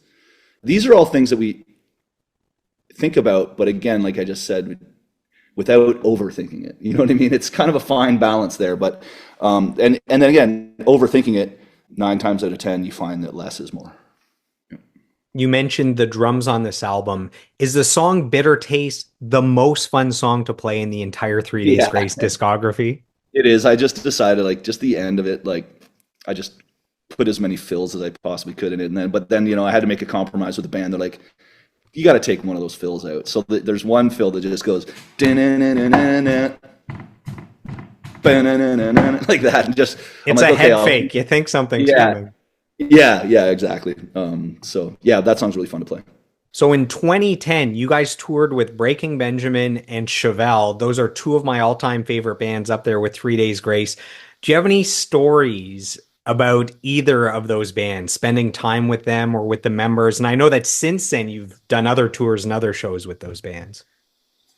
Yeah, well, I mean, yeah, we've toured extensively with both of those bands. Chevelle, you know, those guys are big. They're big Porsche guys. They love their Porsches, and so you know. And I think there was a lot of conversation with Barry and the guys from Chevelle talking about Porsche talk. And then after that tour, Barry would suddenly get another Porsche, and then Barry would suddenly get another Porsche, like this. And then I'm realizing that the Chevelle guys are buying Porsches too. They're having a Porsche off. That's an expensive hobby. That's an expensive hobby, yes. If you want to talk Porsches and watches, Barry's your guy. But yeah, so I think the Porsche off is still continuing between Chevelle and my band. I'm not buying one. I can't have anything nice. I kind of wreck everything I had, like fancy, shiny stuff. I'm out in the middle of the woods right now. Like I live in the woods. I like getting dirty and dirt bikes and tractors and fishing and hunting for me. Shiny things, I'll scuff them up. So, yeah, that's to be continued. We'll see who wins the Porsche off. Poor Barry, it's so expensive. We have a fan question from Maria Lambert. The question is, what is the funniest moment that's ever happened at a 3 Days Grace concert? Does anything come to mind? Anything wild and wacky that's happened? There are some. I'm just thinking ones that I can tell. Let's see. You're trying to think PG-13. Yeah. Well, I don't think it's very funny, but it was wacky. Barry had a heart attack on stage and finished the show taking Rolaids to take the edge off of it. He didn't know he was, but so that's pretty metal. I know Ozzy bit the head off a bat, but Barry finished a 3 Days Grace concert while having a heart attack. That's pretty metal. We need to give that guy a raise, I think. Yeah. He's just going to spend it on Porsches anyways. Maybe we won't give him a raise. Yeah, no, it was actually really scary, but is pretty metal too, and he's fine. That's so insane. So 2012, you guys release Transit of Venus, three more singles, two more number ones, gold in Canada, gold in the US. You bring in a new producer. This is with Don Gilmore. How does he come into the picture here? We just wanted to mix things up. I mean, he made one of our favorite albums. Like, I mean, he did Linkin Park Hybrid Theory, and that record was so pioneering.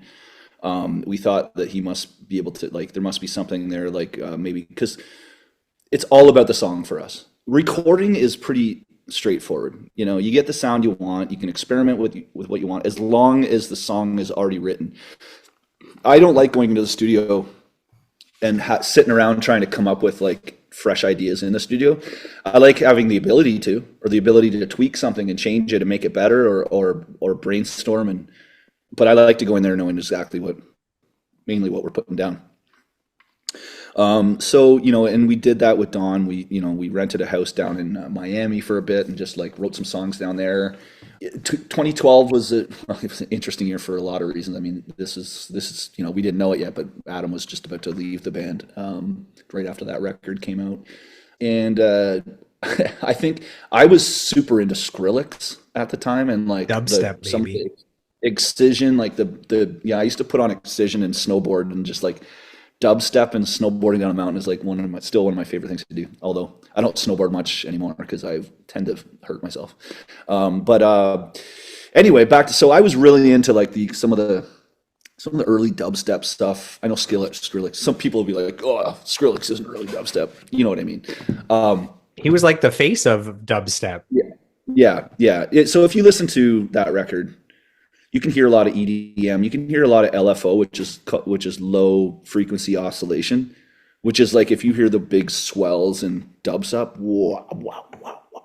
That's low frequency oscillation, LFO, that you can mess with, and also like bass ducking, which is side chain compression, which is like you can trigger the bass to duck out if you hit a kick drum, and that's what creates that kind of pulse in and out where you can actually have the bass kind of be sucked out by other instrumentation signaling it. I don't know if that's it. You know, digital audio engineers don't know what I'm talking about. So there's a lot of that on the record, a lot of digital, like not just digital, but we use a lot of organs and just creating like big sort of EDM pads in there. We were just kind of going through a phase, and you know, even though we really, when we say that we don't really change what we're doing, we normally are referring to the lyrics. Like, we really don't write about, oh, let's get drunk on a Friday night on a tailgate of a truck and have a cold beer on a dirt road. Like, we just don't. Some bands do that, like, and then the next song will be a political song, and then the next song will be, you know, that or whatever. We never really did that because we really believe the message should be, you know, like, when someone wants to feel a certain way, they listen to my band. If they want to process some certain emotions, they listen to my band. If they're partying on a Friday night in the backseat of a truck, they might listen to Luke Bryan, or they might still listen to my band, but we're not going to sing about them sitting on that truck. Because of that, where we do take some leniency and sort of switching it up is obviously musically and the instrumentation that we choose and stuff. So that's where we take a lot of liberties, and we can sort of hone the sound and kind of experiment with things. And I think Transit of Venus was a good example of doing that sonically while still maintaining the emotional, lyrical kind of nuances that we're known for. The song Give Me a Reason, I love the chorus. When you look at the entire 3 Days Grace discography, are there any songs that you feel are underappreciated, like maybe they fell under the radar a bit? For me, you know, Give Me a Reason's not a single, and that's a great song that I like to go back to and listen. Yeah, I mean, you know, I think I don't know if I wouldn't say that there's songs that haven't got the attention but like, you know, I think like Lost in You is one of my favorite songs, but like people weren't really used to us playing a song that's like in a major key, which Lost in You sort of is, in a way. You know, I wouldn't, again, it's not underrated, but my favorite song we've ever done is Chalk Outline, because it's just so weird. It's like, it's different when you play it against anything else. It's got just a different vibe. I think all of that sort of, you know, the dubstep thing was kind of coming together on that one, and the lyrics of that one I love, just like, you know, being left behind like a chalk outline. It's just going to be washed away in the rain on the sidewalk, and that's it. You're done. Like that's a really heavy concept. and then like sometimes a killer goes back to the scene to kind of see the damages he's done, but there's nothing left, because it's all been washed away. I just love that lyrical concept with when it comes to like a relationship gone bad. Well, you're not the only one that loved that song because it went to number one on one chart for 13 weeks and then number Yeah, one on a different chart for 11 weeks. So that was yeah. another one of the band's big hit singles. And you mentioned that after this album, Adam leaves the band. Was there a point in time where you thought maybe this was it for the band, or did you know, okay, no, we'll find a way to move forward? In the back of our heads, yeah, we were definitely worried that like things weren't going to work out, but it was we didn't react to the feeling like that. We reacted to like, what can we do now, right now, to try our best and to continue. I mean, we already had a 30-date tour, sold out tour with Shinedown already booked and on sale and sold out and stuff. So we weren't bailing on that tour. And, Brad was it was apparently very nonchalant. Brad and Matt were sitting down having lunch, having sushi somewhere. I texted Brad freaking out. Did you see the email? Adam just resigned from the band. And Brad is like, he is as cool as a cucumber. I've never seen him upset once. He just hangs out the phone. He says, Matt, what are you doing for the rest of your life? And Matt's like, what are you talking about? Like, do you want to sing for this band? We go on tour in 2 weeks. Matt just finishes his spicy tuna roll and says, yeah, sure. That's how it went. We basically skipped Christmas because we had to get ready for this tour. And, I can only imagine being Matt going out there. It took a lot of balls to just walk out in front of that stage and the pyro goes off in front of 10,000 people. And it's like, here we are. And this is it. And then we had Painkiller. And so it's just, I don't know. We just kept our head down. But it was a dark time. Like, I think, there was a lot of sort of alcohol to try to mitigate sort of the notion of reality, which alcohol seems to do for a period of time for some people. But it was a really like 2013 was dark. We weren't going to admit it, and we weren't going to like, failure was not an option in our mind, but in the back of our minds, we didn't know what was going to happen. We didn't, because listen, there was a lot of hate online. I mean, that online is the place where people are just going to attack you. And some of the stuff they were saying to Matt, like there were death threats and like just horrible, horrible stuff online. And, I know it's like, well, you don't want to read that stuff because those people are just being haters and stuff, but it does affect you. I don't care who you are. Like, so it really separated the haters from the real fans. But yeah, does it hurt? Does it affect you when you read like horrible stuff about you? Listen, people forget, like, it's like to them, we're a band that they like to listen to, and they don't like that band is like, has some inner struggle. But for us, it's our friggin' lives, man. We got to wake up and be these people.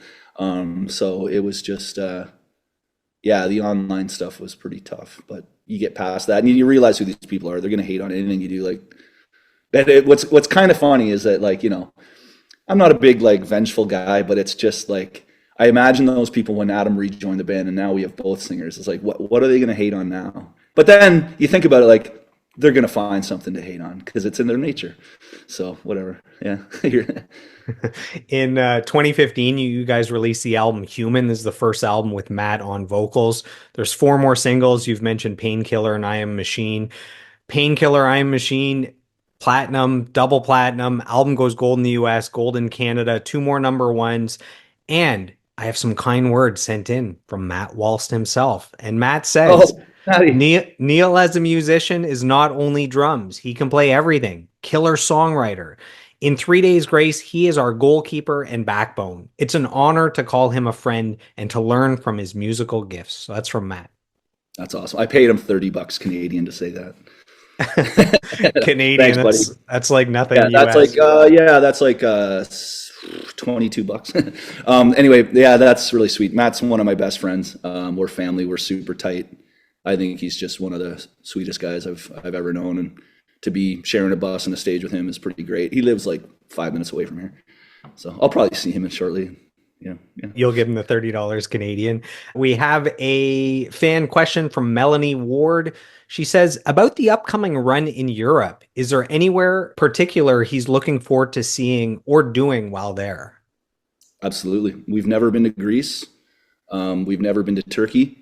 And last time we were there in the fall, like in Eastern Europe in the fall, and the weather was just, it was a 5-week tour. I didn't see blue sky once. So I'm really stoked to go to that area of the world when it's kind of going to be like nice blue sky and ocean and stuff.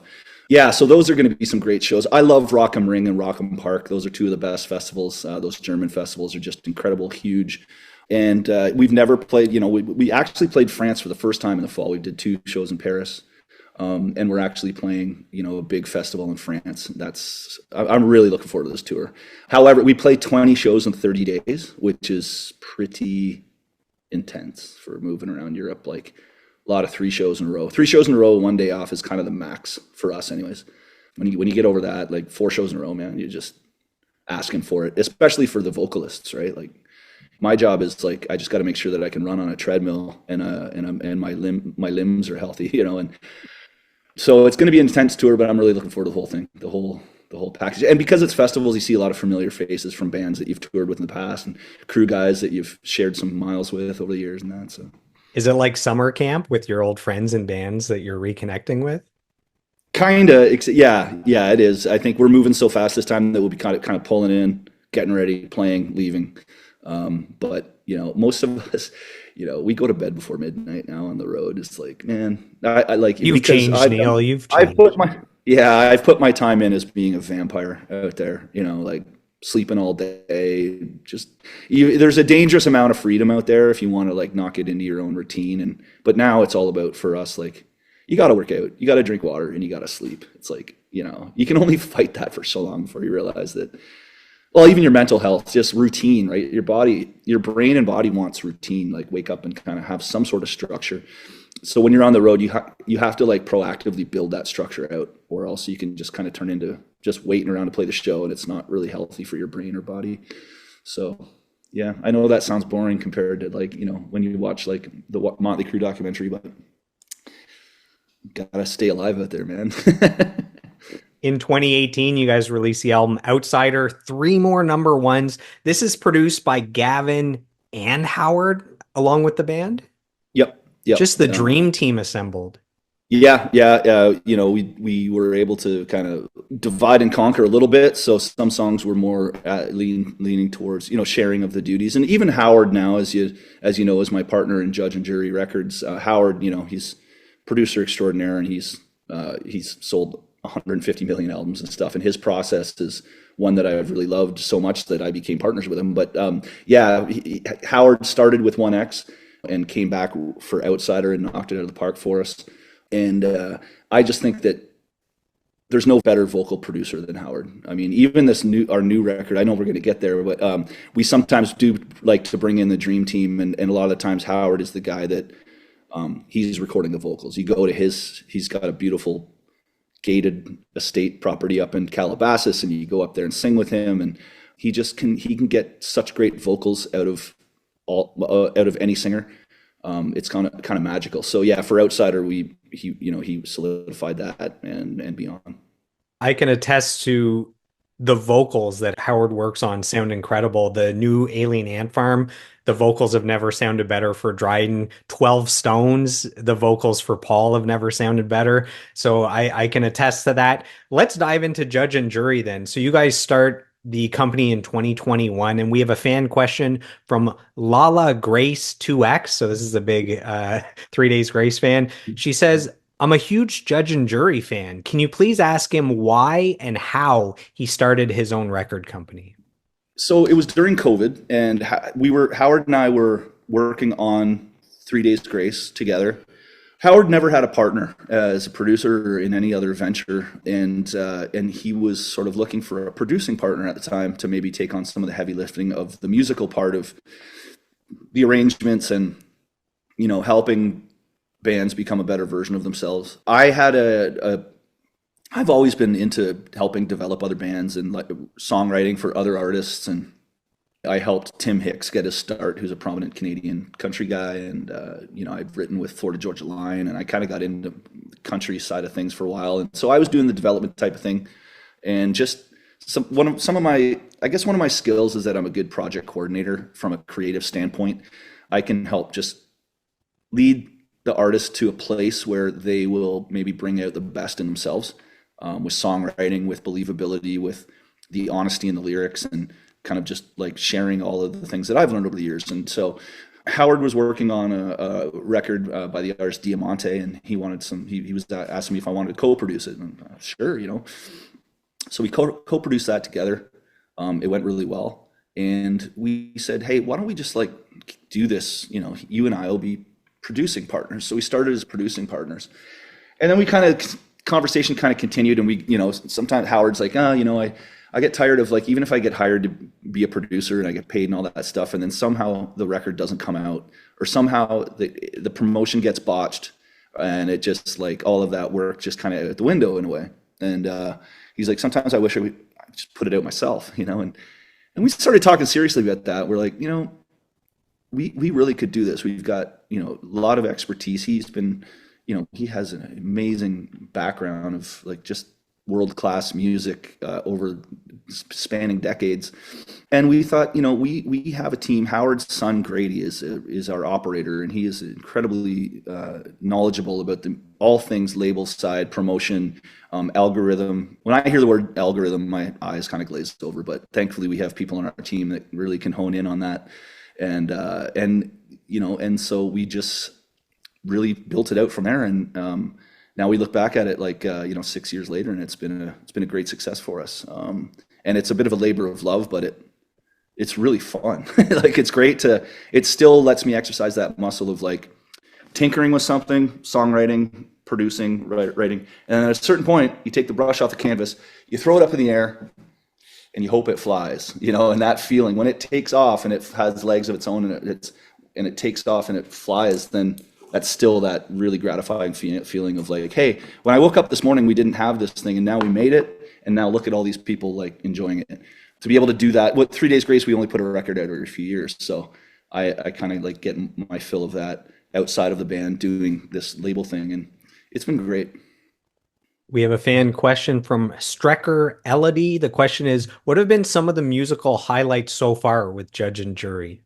Well, I think really early on, we had a song that was a huge success, Starset featuring Breaking Benjamin, Waiting on the Sky to Change. And that was our real first thing where we're like, hey, Howard, let's go to radio. Let's like really kind of knock this out of the park for these guys at radio. And, we haven't ended up at number one with them, we overtook Metallica, and we had our first number one at Active Move over, Rock. Metallica. I have the same managers as Metallica, but anyway, that was a really cool moment where that sort of put us on the map, and a lot of attention came to us in terms of like, we're a record label that's sort of doing things kind of new school. We're not a big clunky old label that's going to sign you for the rest of your life and keep you unrecouped forever, and that we're not into that. We're more of we're like song first. Maybe we do 3 songs together, maybe we do 6, maybe we have an option to do a record if we're happy. But if the artist isn't happy with us, and we're not happy with the artist, and there's no point in carrying on the relationship. So, and it's not our main bag either. Like I've got 3 Days Grace, and Howard's got he got kind of producer. He's got everything. He doesn't need to do this, and it's so it's kind of that. So we're in it for the right reasons. We're not out in it to try to like cash in on other people's careers. This is just a way for us to flex our creative muscle and kind of be a part of the industry, an ever-changing industry that's moving very rapidly. And we're a pretty lean, mean organization in the fact that we do a lot of promo. We're doing a lot of things that labels can't, just because we're thinking of it in a new way. The new way. It's not all about terrestrial radio. It's not all about Spotify.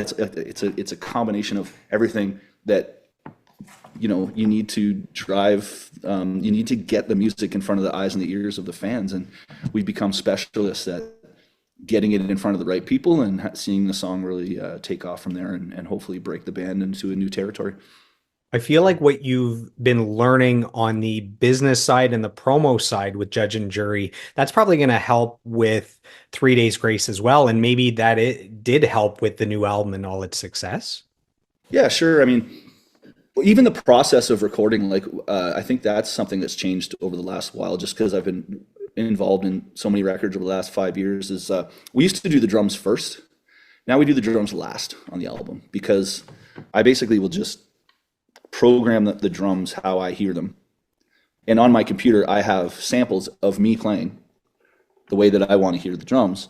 So I can actually just build myself playing. Like I can build the part in computer, and it's me, my playing.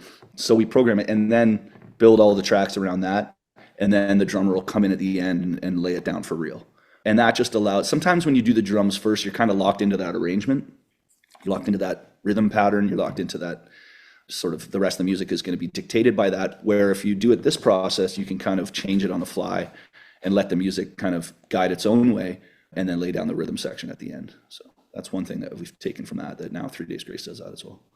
We have a fan question from Christina Franca. It's the final question about Judge and Jury. The question is there any band or artist he still dreams of working with for Judge and Jury? And could there be bands outside of North America?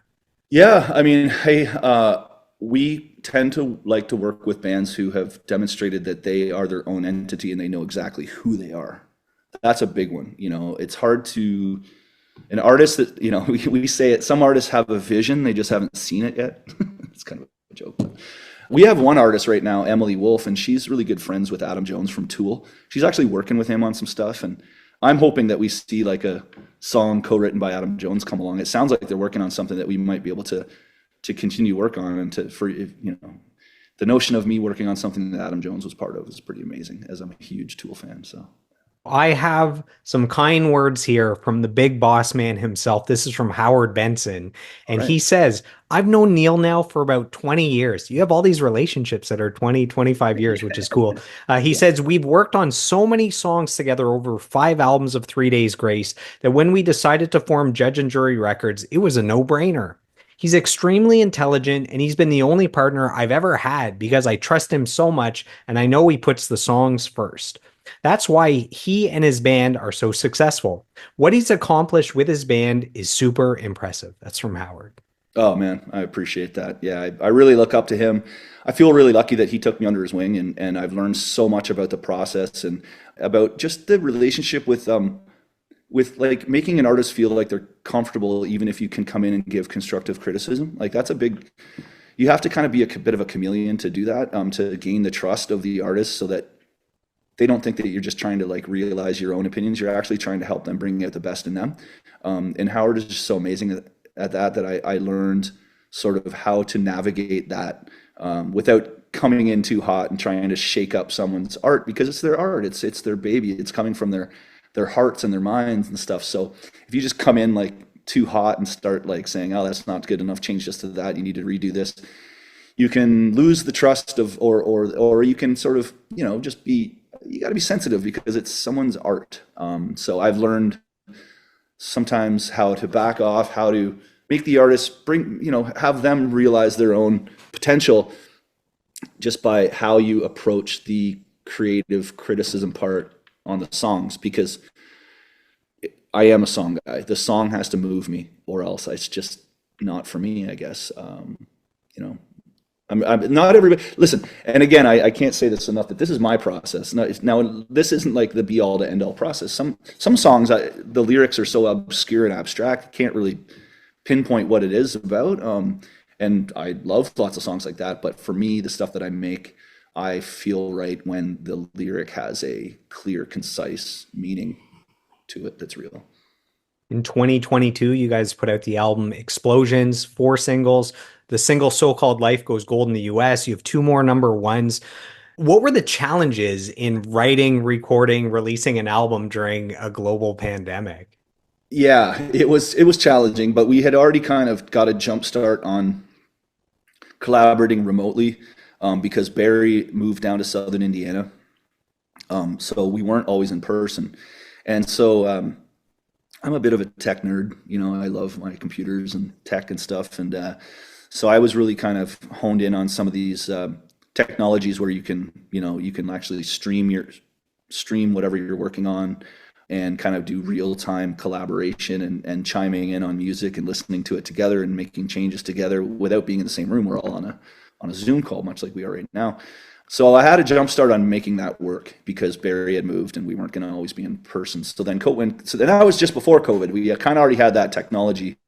So I had a jump start on it. So when COVID happened, we just kept on with that plan. And then I introduced some of these technologies to Howard, and then because he's in LA and I'm out in the woods east of Toronto. You know, so now we've run this record label for 6 years, and 95% of it is done remotely. And it was kind of like we had COVID to train ourselves on. We have a fan question from Meg Post Grace. And the question is, if you could have anyone featured on a 3 Days Grace song, who would it be? Probably Maynard. I'm hearing a Maynard James. lot of Tool fandom in this Oh interview. yeah, I love I'm it. just, yeah, absolutely. I love those guys. They you know, they're just against the grain, and they live kind of in their own world. And you know, Tool is kind of an exception in a lot of great ways. They don't need to put a video out. They don't need to go to radio.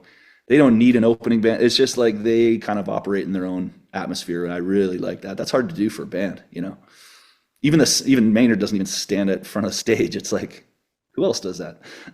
Yeah, what other bands can go, 9 years, 13 years between albums, and then the albums come out and they go to number one and they play arenas and stadiums?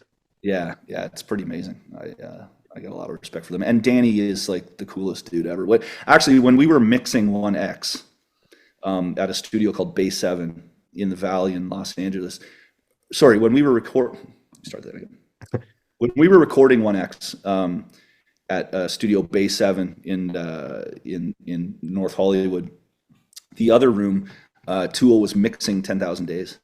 So we like every day we'd like kind of hang out in the parking lot, and then Danny Carey realized that I was the guy with the weed.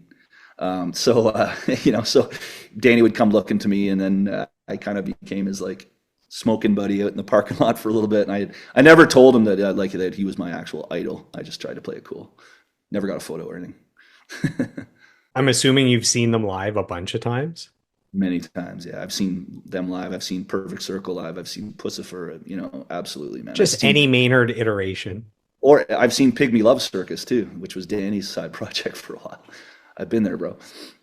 I saw you guys at Blues Fest in promotion of the Explosions album in 2022. And one of the singles on the album is Neurotic, featuring one Lucas Rossi. And I have some kind words from Lucas Rossi. He says, "Send him and the boys my love and good vibes, and tell them we should write another banger together. The world needs more bangers. Canada fam forever." And he does this in a Canadian flag emoji, hashtag King City. So that's from Yeah. Lucas Rossi. And if you want to share with our listeners what King City is, if they don't know. Yeah, so Lucas and I just decided to have this little two-piece kind of one-off EDM style project, and like we wrote Neurotic just kind of for fun in Nashville and recorded it, and it kind of hung around for a while. But Lucas and I actually released a version of it. It is online somewhere called King City. It is the same song, and it was kind of a more EDM approach to that song. It's on YouTube still. Lucas, yes, it is. Yeah, yeah. We made a video for it. And Lucas is one of my favorite singers, I think, of all time. We used to play with his band. He had a band called Cleavage out of Peterborough, and we would play with Cleavage. And he was like the first guy that I saw that was just like is the part. Like he is that guy. He's like full rock singer, really great showman. It sounds like he's living and dying on the mic when he sings, which is amazing and hard to do, and it comes naturally to him. And it was cool to see, it was pretty wild watching, Rockstar Supernova and seeing my boy like win it all. That was pretty wicked, man. So thanks, Lucas. Appreciate the kind words, man. We've made it from your earliest musical memory all the way up to the newest album. Alienation comes out 2025. There's 5 singles. There's the return of a familiar face. We talked about Adam returning to the band. I've seen bands have success with new singers, AC/DC, new singer, but I don't remember a band having success with a new singer and then the original singer returns, but both singers continue moving forward. Have you seen that before? I don't think so. No, I think it's safe to say we're the first people to really kind of do that. And I think that the fact that like we're all kind of family, we all grew up together in the same small town as teenagers, that's what really allowed this to be possible. It didn't feel like it was like we were trying to conjure up something and make it work. It was kind of like, if you look back at it, it feels like fate. It definitely feels like fate to me. We have a fan question about the album. This is from Burkant Ari. The question is, what was the hell yeah, this is it moment in Alienation for you? Was there any moment, maybe in the writing or recording, where you're like, damn, we got something special here? I think Kill Me Fast was just like we rented a big house in Nashville and we had Dan Lancaster, who's one of our producers. We had Zach Cervini, who's one of our producers and mixers. And these guys are like on top of the world. I mean, they do like a lot of the Bring Me the Horizon stuff. And Dan Lancaster plays in Muse, and Zach's doing like Bad Omens and Evanescence. They're crushing it right now. And we all hold up in this big house in Nashville. We also had Simon Wilcox there, who's a writer that writes with us all the time. She wrote Home with us in 2002, and she also wrote Kill Me Fast, and like a lot of the songs on the Dominate. Like, she's kind of one of our favorite people and writers. And so we were all in this house, and Dan just got on this tangent about this Kill Me Fast idea, and with this little riff that Brad had. And as soon as I heard that, I'm like, my God, what a strong concept of like, the song is about ripping the Band-Aid off. If you're going to do it quick. Super strong concept. And I remember like when we had that demo, we were like, where did that come from? Okay, this record's getting better and better by the day. We have a fan question that you just answered. This is from Amber Stone. Her question was, what inspired the song Kill Me Fast on the new album, and what is it about? So you just answered that. I just wanted to give her a shout out for submitting a question. And with this album, you guys reached the pinnacle, or the milestone, of 20 number one singles on the rock charts in the US. Most bands never have one number one single, and you guys have more number ones than most bands have singles, period. What did that milestone mean to you, hitting 20? Like, I don't even know how you can grasp that. Yeah, it's interesting because it just when I first think about it, it's like, wow, like where did all that come from? But then if I really do a deep dive and think about any of those 20 songs, I can remember the moment that we like high-fived about the idea on every one of them. So it's a reminder of how many hours has gone into, and how many false starts we've had. Like all of those 20 number one, there's like, I mean, the ditch is littered with all the ideas that didn't make it that far, So there's like, you're kind of just seeing the tip of the iceberg in a way, when you see the ones that really literally rose to the top, I guess. But for every idea that hit number one, first of all, that song probably has about 50 different iterations until we got it the way that we wanted. And so, yeah, it looks like it does. When I think about it, it looks like a life's work. I'm very proud to have that. Every year I make a list of the best albums of the year, and I had Alienation on the list for 2025, and Loudwire agrees with me. They named it the best rock album of 2025. And I just listened to the album again in its entirety yesterday. I don't know, I've listened to it 10 times. And even though you already have 5 hit singles, I swear there's 5 more hit singles on here. Am I crazy? Am I biased? No, that's actually a really kind thing to say. And you hope that all of them are worthy of that. Sometimes if you like try to put out too many singles, it's like you almost like overstay your welcome or something like that. But no, we're deep in our new single. Don't Want to Go Home Tonight just came out of the gates flying. It's like it cracked the top 10 in like 2.5 weeks or something, which is pretty wild. And then at alternative, of course, we still have Kill Me Fast that entered the top 10. So we've got 2 songs on 2 different formats, radio. We've got all these tour dates coming up, and yeah, it just feels like the time is now to keep our head down and do the work, and be eternally grateful. I just want to thank like all the fans and industry for being on this ride with us. It's been pretty incredible life journey. The pre-chorus on Apologies is so undeniable, that caffeine, nicotine, amphetamines. Do you remember where that line comes from? Like, do you remember hearing that being like, God damn, that's catchy? Yeah, like actually that song was one of the songs that like I actually went down and I was working with Dan Lancaster and Simon, the 3 of us. We were just kind of writing for the sake of writing. Dan lives in England, but he was in LA for a while, so I went down there and met him, and that was one of the songs that we wrote. And it was the original is like really poppy, like it's in a way higher key. It's sung really high. Dan sang it. And so when I first brought this song to the table, to the band, it was kind of like, wait, what? We're not.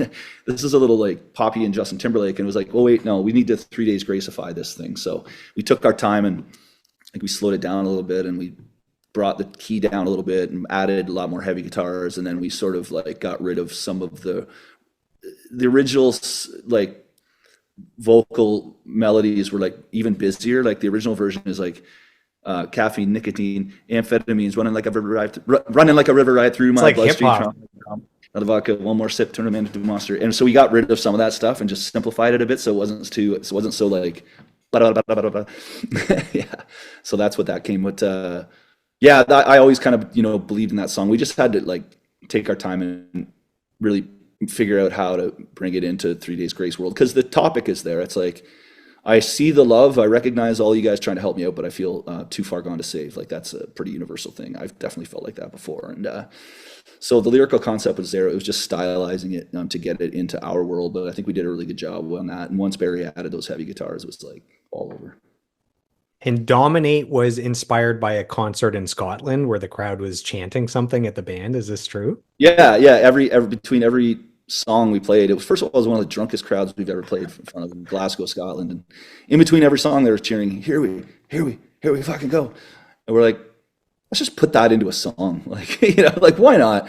So that's what we did. And that song, like, man, has it ever caught on with like sports? Like the Toronto Blue Jays use it, on their broadcast, and NHL hockey's used that song a bunch of times. That stuff is awesome when you're like, I'm at the ball game with my cousin and my kids and stuff, or my wife, and like the song comes on in the stadium. It's just like, all right, that was a successful mission. It does have that anthemic feel to it, right? For a sports game.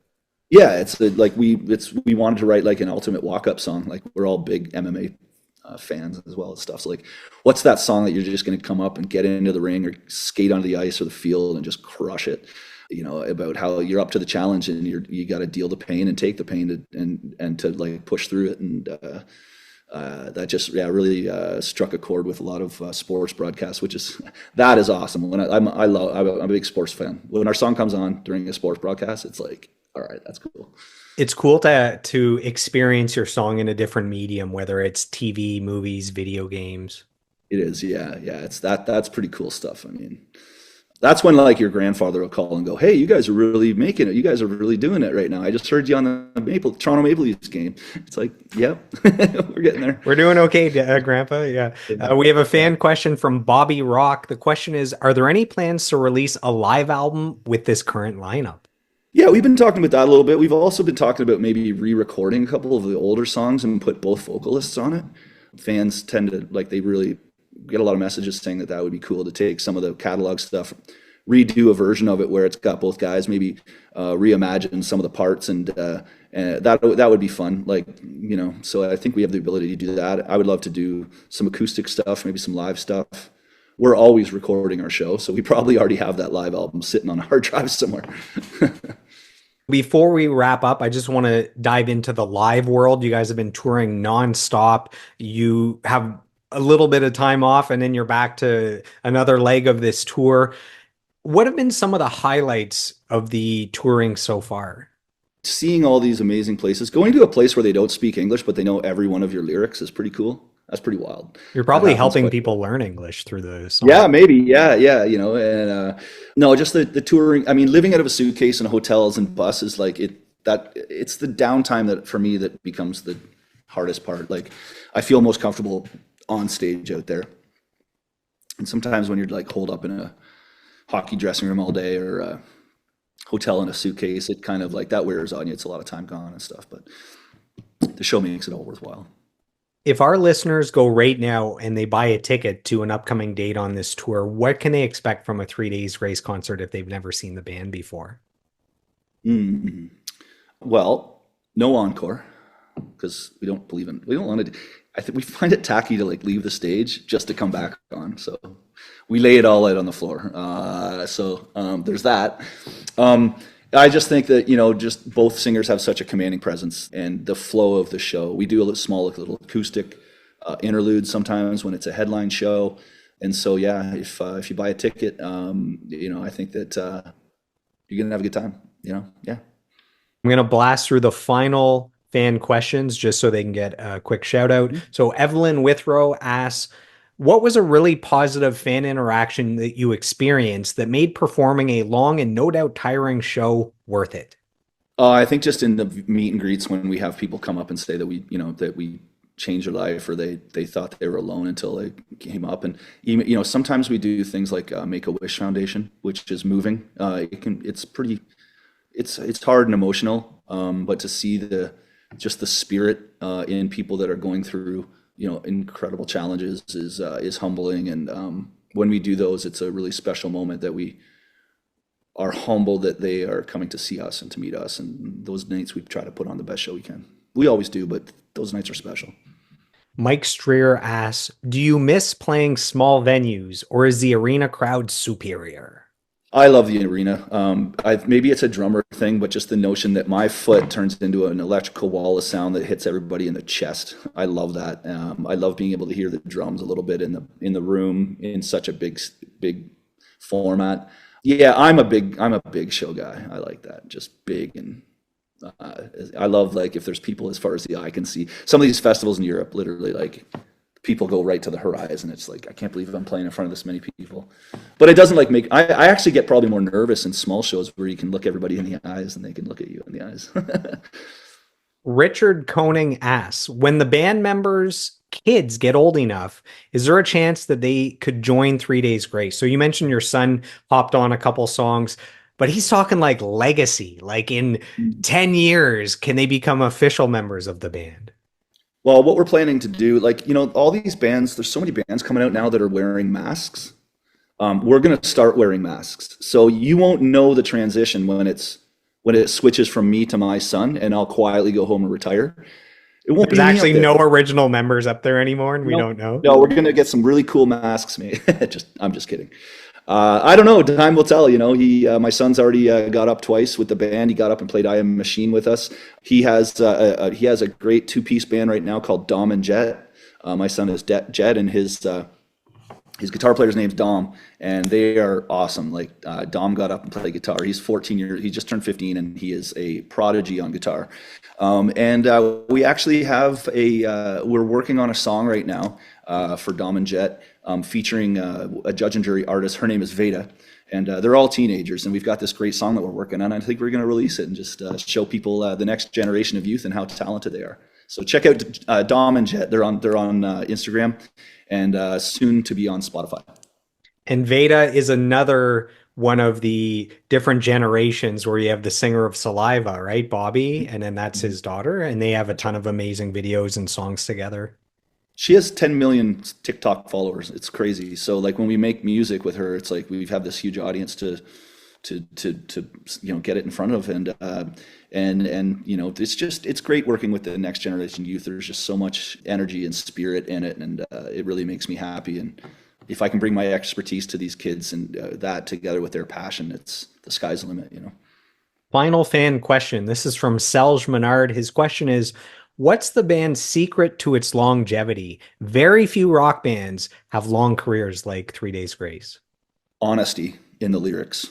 Not trying to be something for everybody. So, like I said earlier, if you want a political song, then you want to party on the tailgate of a truck on Friday night, we're not that band. Our essence is pointing out something in your life that's holding you back, putting you down, or is going to kill you in the end, and describing what that feels like. That's a very human thing, and just kind of suggest ways that we're going to try to overcome that, for better or for worse. I mean, if you listen to 3 Days Grace, that's kind of it. We're contemplating struggles in our heads, in our hearts, in our minds, in our guts, putting them into words, and trying to, maybe figure out how we can have a positive outcome. And that's really the essence of our band. We think that that's the therapeutic part for us and for our fans, and we stick to that. And I think that answers the question, that's an honest thing that if we try to write a political song right now, it's like, come on. Sometimes music, and this is again my band, this is not for everybody, okay? We feel like we can be the escape from the onslaught of political influence and people's opinions, and whether you're left, right, up, down, whatever that is, blue, red, like sometimes music can be the escape from that. And that's we veer towards that instead of like trying to use our music as some sort of political platform. Like, hey, if you want to do that, cool, but that's not what drives us at all. We want to be the break from all that onslaught of stuff that's meant to influence the way you think and what you believe and stuff like that. We've got the final few questions. When you look back on your life and career, what are you most proud of? I think like really delivering when we really had those challenges that we needed to overcome. Like, well, first of all, the stars had to align for us to be in the right place at the right time in Toronto to write I Hate Hearing About You. And, you can start to get into the butterfly effect a little bit like that. If I didn't meet that guy, if I didn't go to that coffee shop, but all those stars aligning and then in the face of adversity, just like still rising out of it. That's what I'm most proud of. And then I think on a completely different realm, I'm pretty proud of we won a Billboard Award in 2006 in Vegas. And then my wife and I were at the craps table later that night in the casino. And my wife looks back, someone taps me on the shoulder. My wife looks up and she's just like this. And I'm like, I look behind me, it's Wayne Gretzky tapping me on the shoulder, congratulating me for the Billboard. I was like, thanks, Wayne. I can't believe this right now. It's like Wayne Gretzky's tapping me, congratulating me. And I guess his one of his kids was a big 3 Days Grace fan. And he was like a special guest at the billboards. So, and if my wife hadn't been there, no one would believe me. But like, she can vouch for me. Like, no, seriously, Wayne Gretzky tapped me on the shoulder and shook my hand and congratulated me on the Billboard. And I was like, thanks, the great one. Yeah, the great one himself. And now, when you look back on your life and career, what are you most grateful for? The open-mindedness and support of the industry and our fans and our friends and our family. There's a lot of sacrifices that goes into, touring the world for 20 years and just having a really supportive family that has allowed me to go and follow those dreams, and then again, like the open-mindedness of the industry, North America wide and worldwide, saying, hey, this is the new iteration of 3 Days Grace. They've changed lead singers. Here it is. Open-mindedness. They supported it. Adam comes back, more support. And here we are today. Like that, I'm super eternally grateful for that. If you could sit down next to your 10-year-old self and you could whisper words of advice, taking everything you've learned since 10 years old, all the mentorship, the lessons, the experiences, ups and downs, successes and failures, what do you whisper to cute little Neil sitting there to help guide him through this human experience? I would say put the bubble up around you and don't let people in too close, because it seems like they know. It seems like people know who you are, but really they know the music and they know you from the band. So I think just like, because that's like, I never really kind of I don't think I ever let the ego get the best of me in terms of like, oh, I'm a big rock star or whatever. But you see other bands that kind of it went to their head. And most of those bands aren't around like when they really think that they're like, their time's more important than someone else, or they're too cool to sign autographs for their fans, or and we were really, we had a lot of just good advice to stay humble in the beginning, and that's what I would tell myself. Just make sure you stay humble and drink water. Drink a lot of water. Stay hydrated. Hulk Hogan, he says, go to the gym, say your prayers, and eat your vitamins. There you go.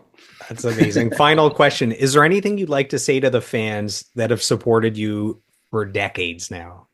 I just want to say that every day that I wake up and I get to do what I love, I owe it to the people that allow me to do it and to enjoy the music that we make and we work so hard on. And it's really shaped my life. And I think also it's, I'm living proof that dreams do come true. And if I ever do, sometimes I do some anti-bullying speeches and stuff like that. And I tell the kids, like, hey, look at me, I'm living proof. If you just do the work, stay humble, and like, just, it may not feel like it's all one big great thing. Like practicing every day is tough, and you're going to have a lot of stumbles and falls. And I just think that, I really want to thank the fans for just like being along this crazy journey with us. Yeah. So as we wrap up, I want to take a moment to acknowledge you for your lifelong pursuit of mastery as a drummer, as a singer-songwriter, as a producer. I want to acknowledge you for having the courage to have a big vision for your life, to set goals, to work on a daily basis to achieve those goals. You've shown the rest of us what's truly possible if we also commit to our dreams and our goals. I want to thank you for putting out great music that's become the soundtrack to the lives of millions of people from around the world, mine included. I've been a fan for 23 years. And last but not least, I want to thank you for this interview, sitting down with me for the last 2 hours, answering all my ridiculous 3 Days Grace questions. So Neil, thank you so much. I really appreciate it. Thanks, Joel. You do great work out there. I love your podcast. I watch every time I see it. I'm pretty engaged, and I like how deep you go and how much respect you have for the music and the artists. Well, thank you for the kind words. You're very welcome. So to the Neil Sanderson fans, the 3 Days Grace fans, the podcast fans, thanks for tuning in, and we'll see you on the next episode. Thanks. If you've enjoyed today's episode, please take a moment to subscribe, like, comment, and share. Who would you like me to feature next for a 2-hour deep dive interview? You can let me know in the comments. You can also send me an email at joelmartinmastery@gmail.com, or you can reach out to me on all social media platforms at joelmartinmastery.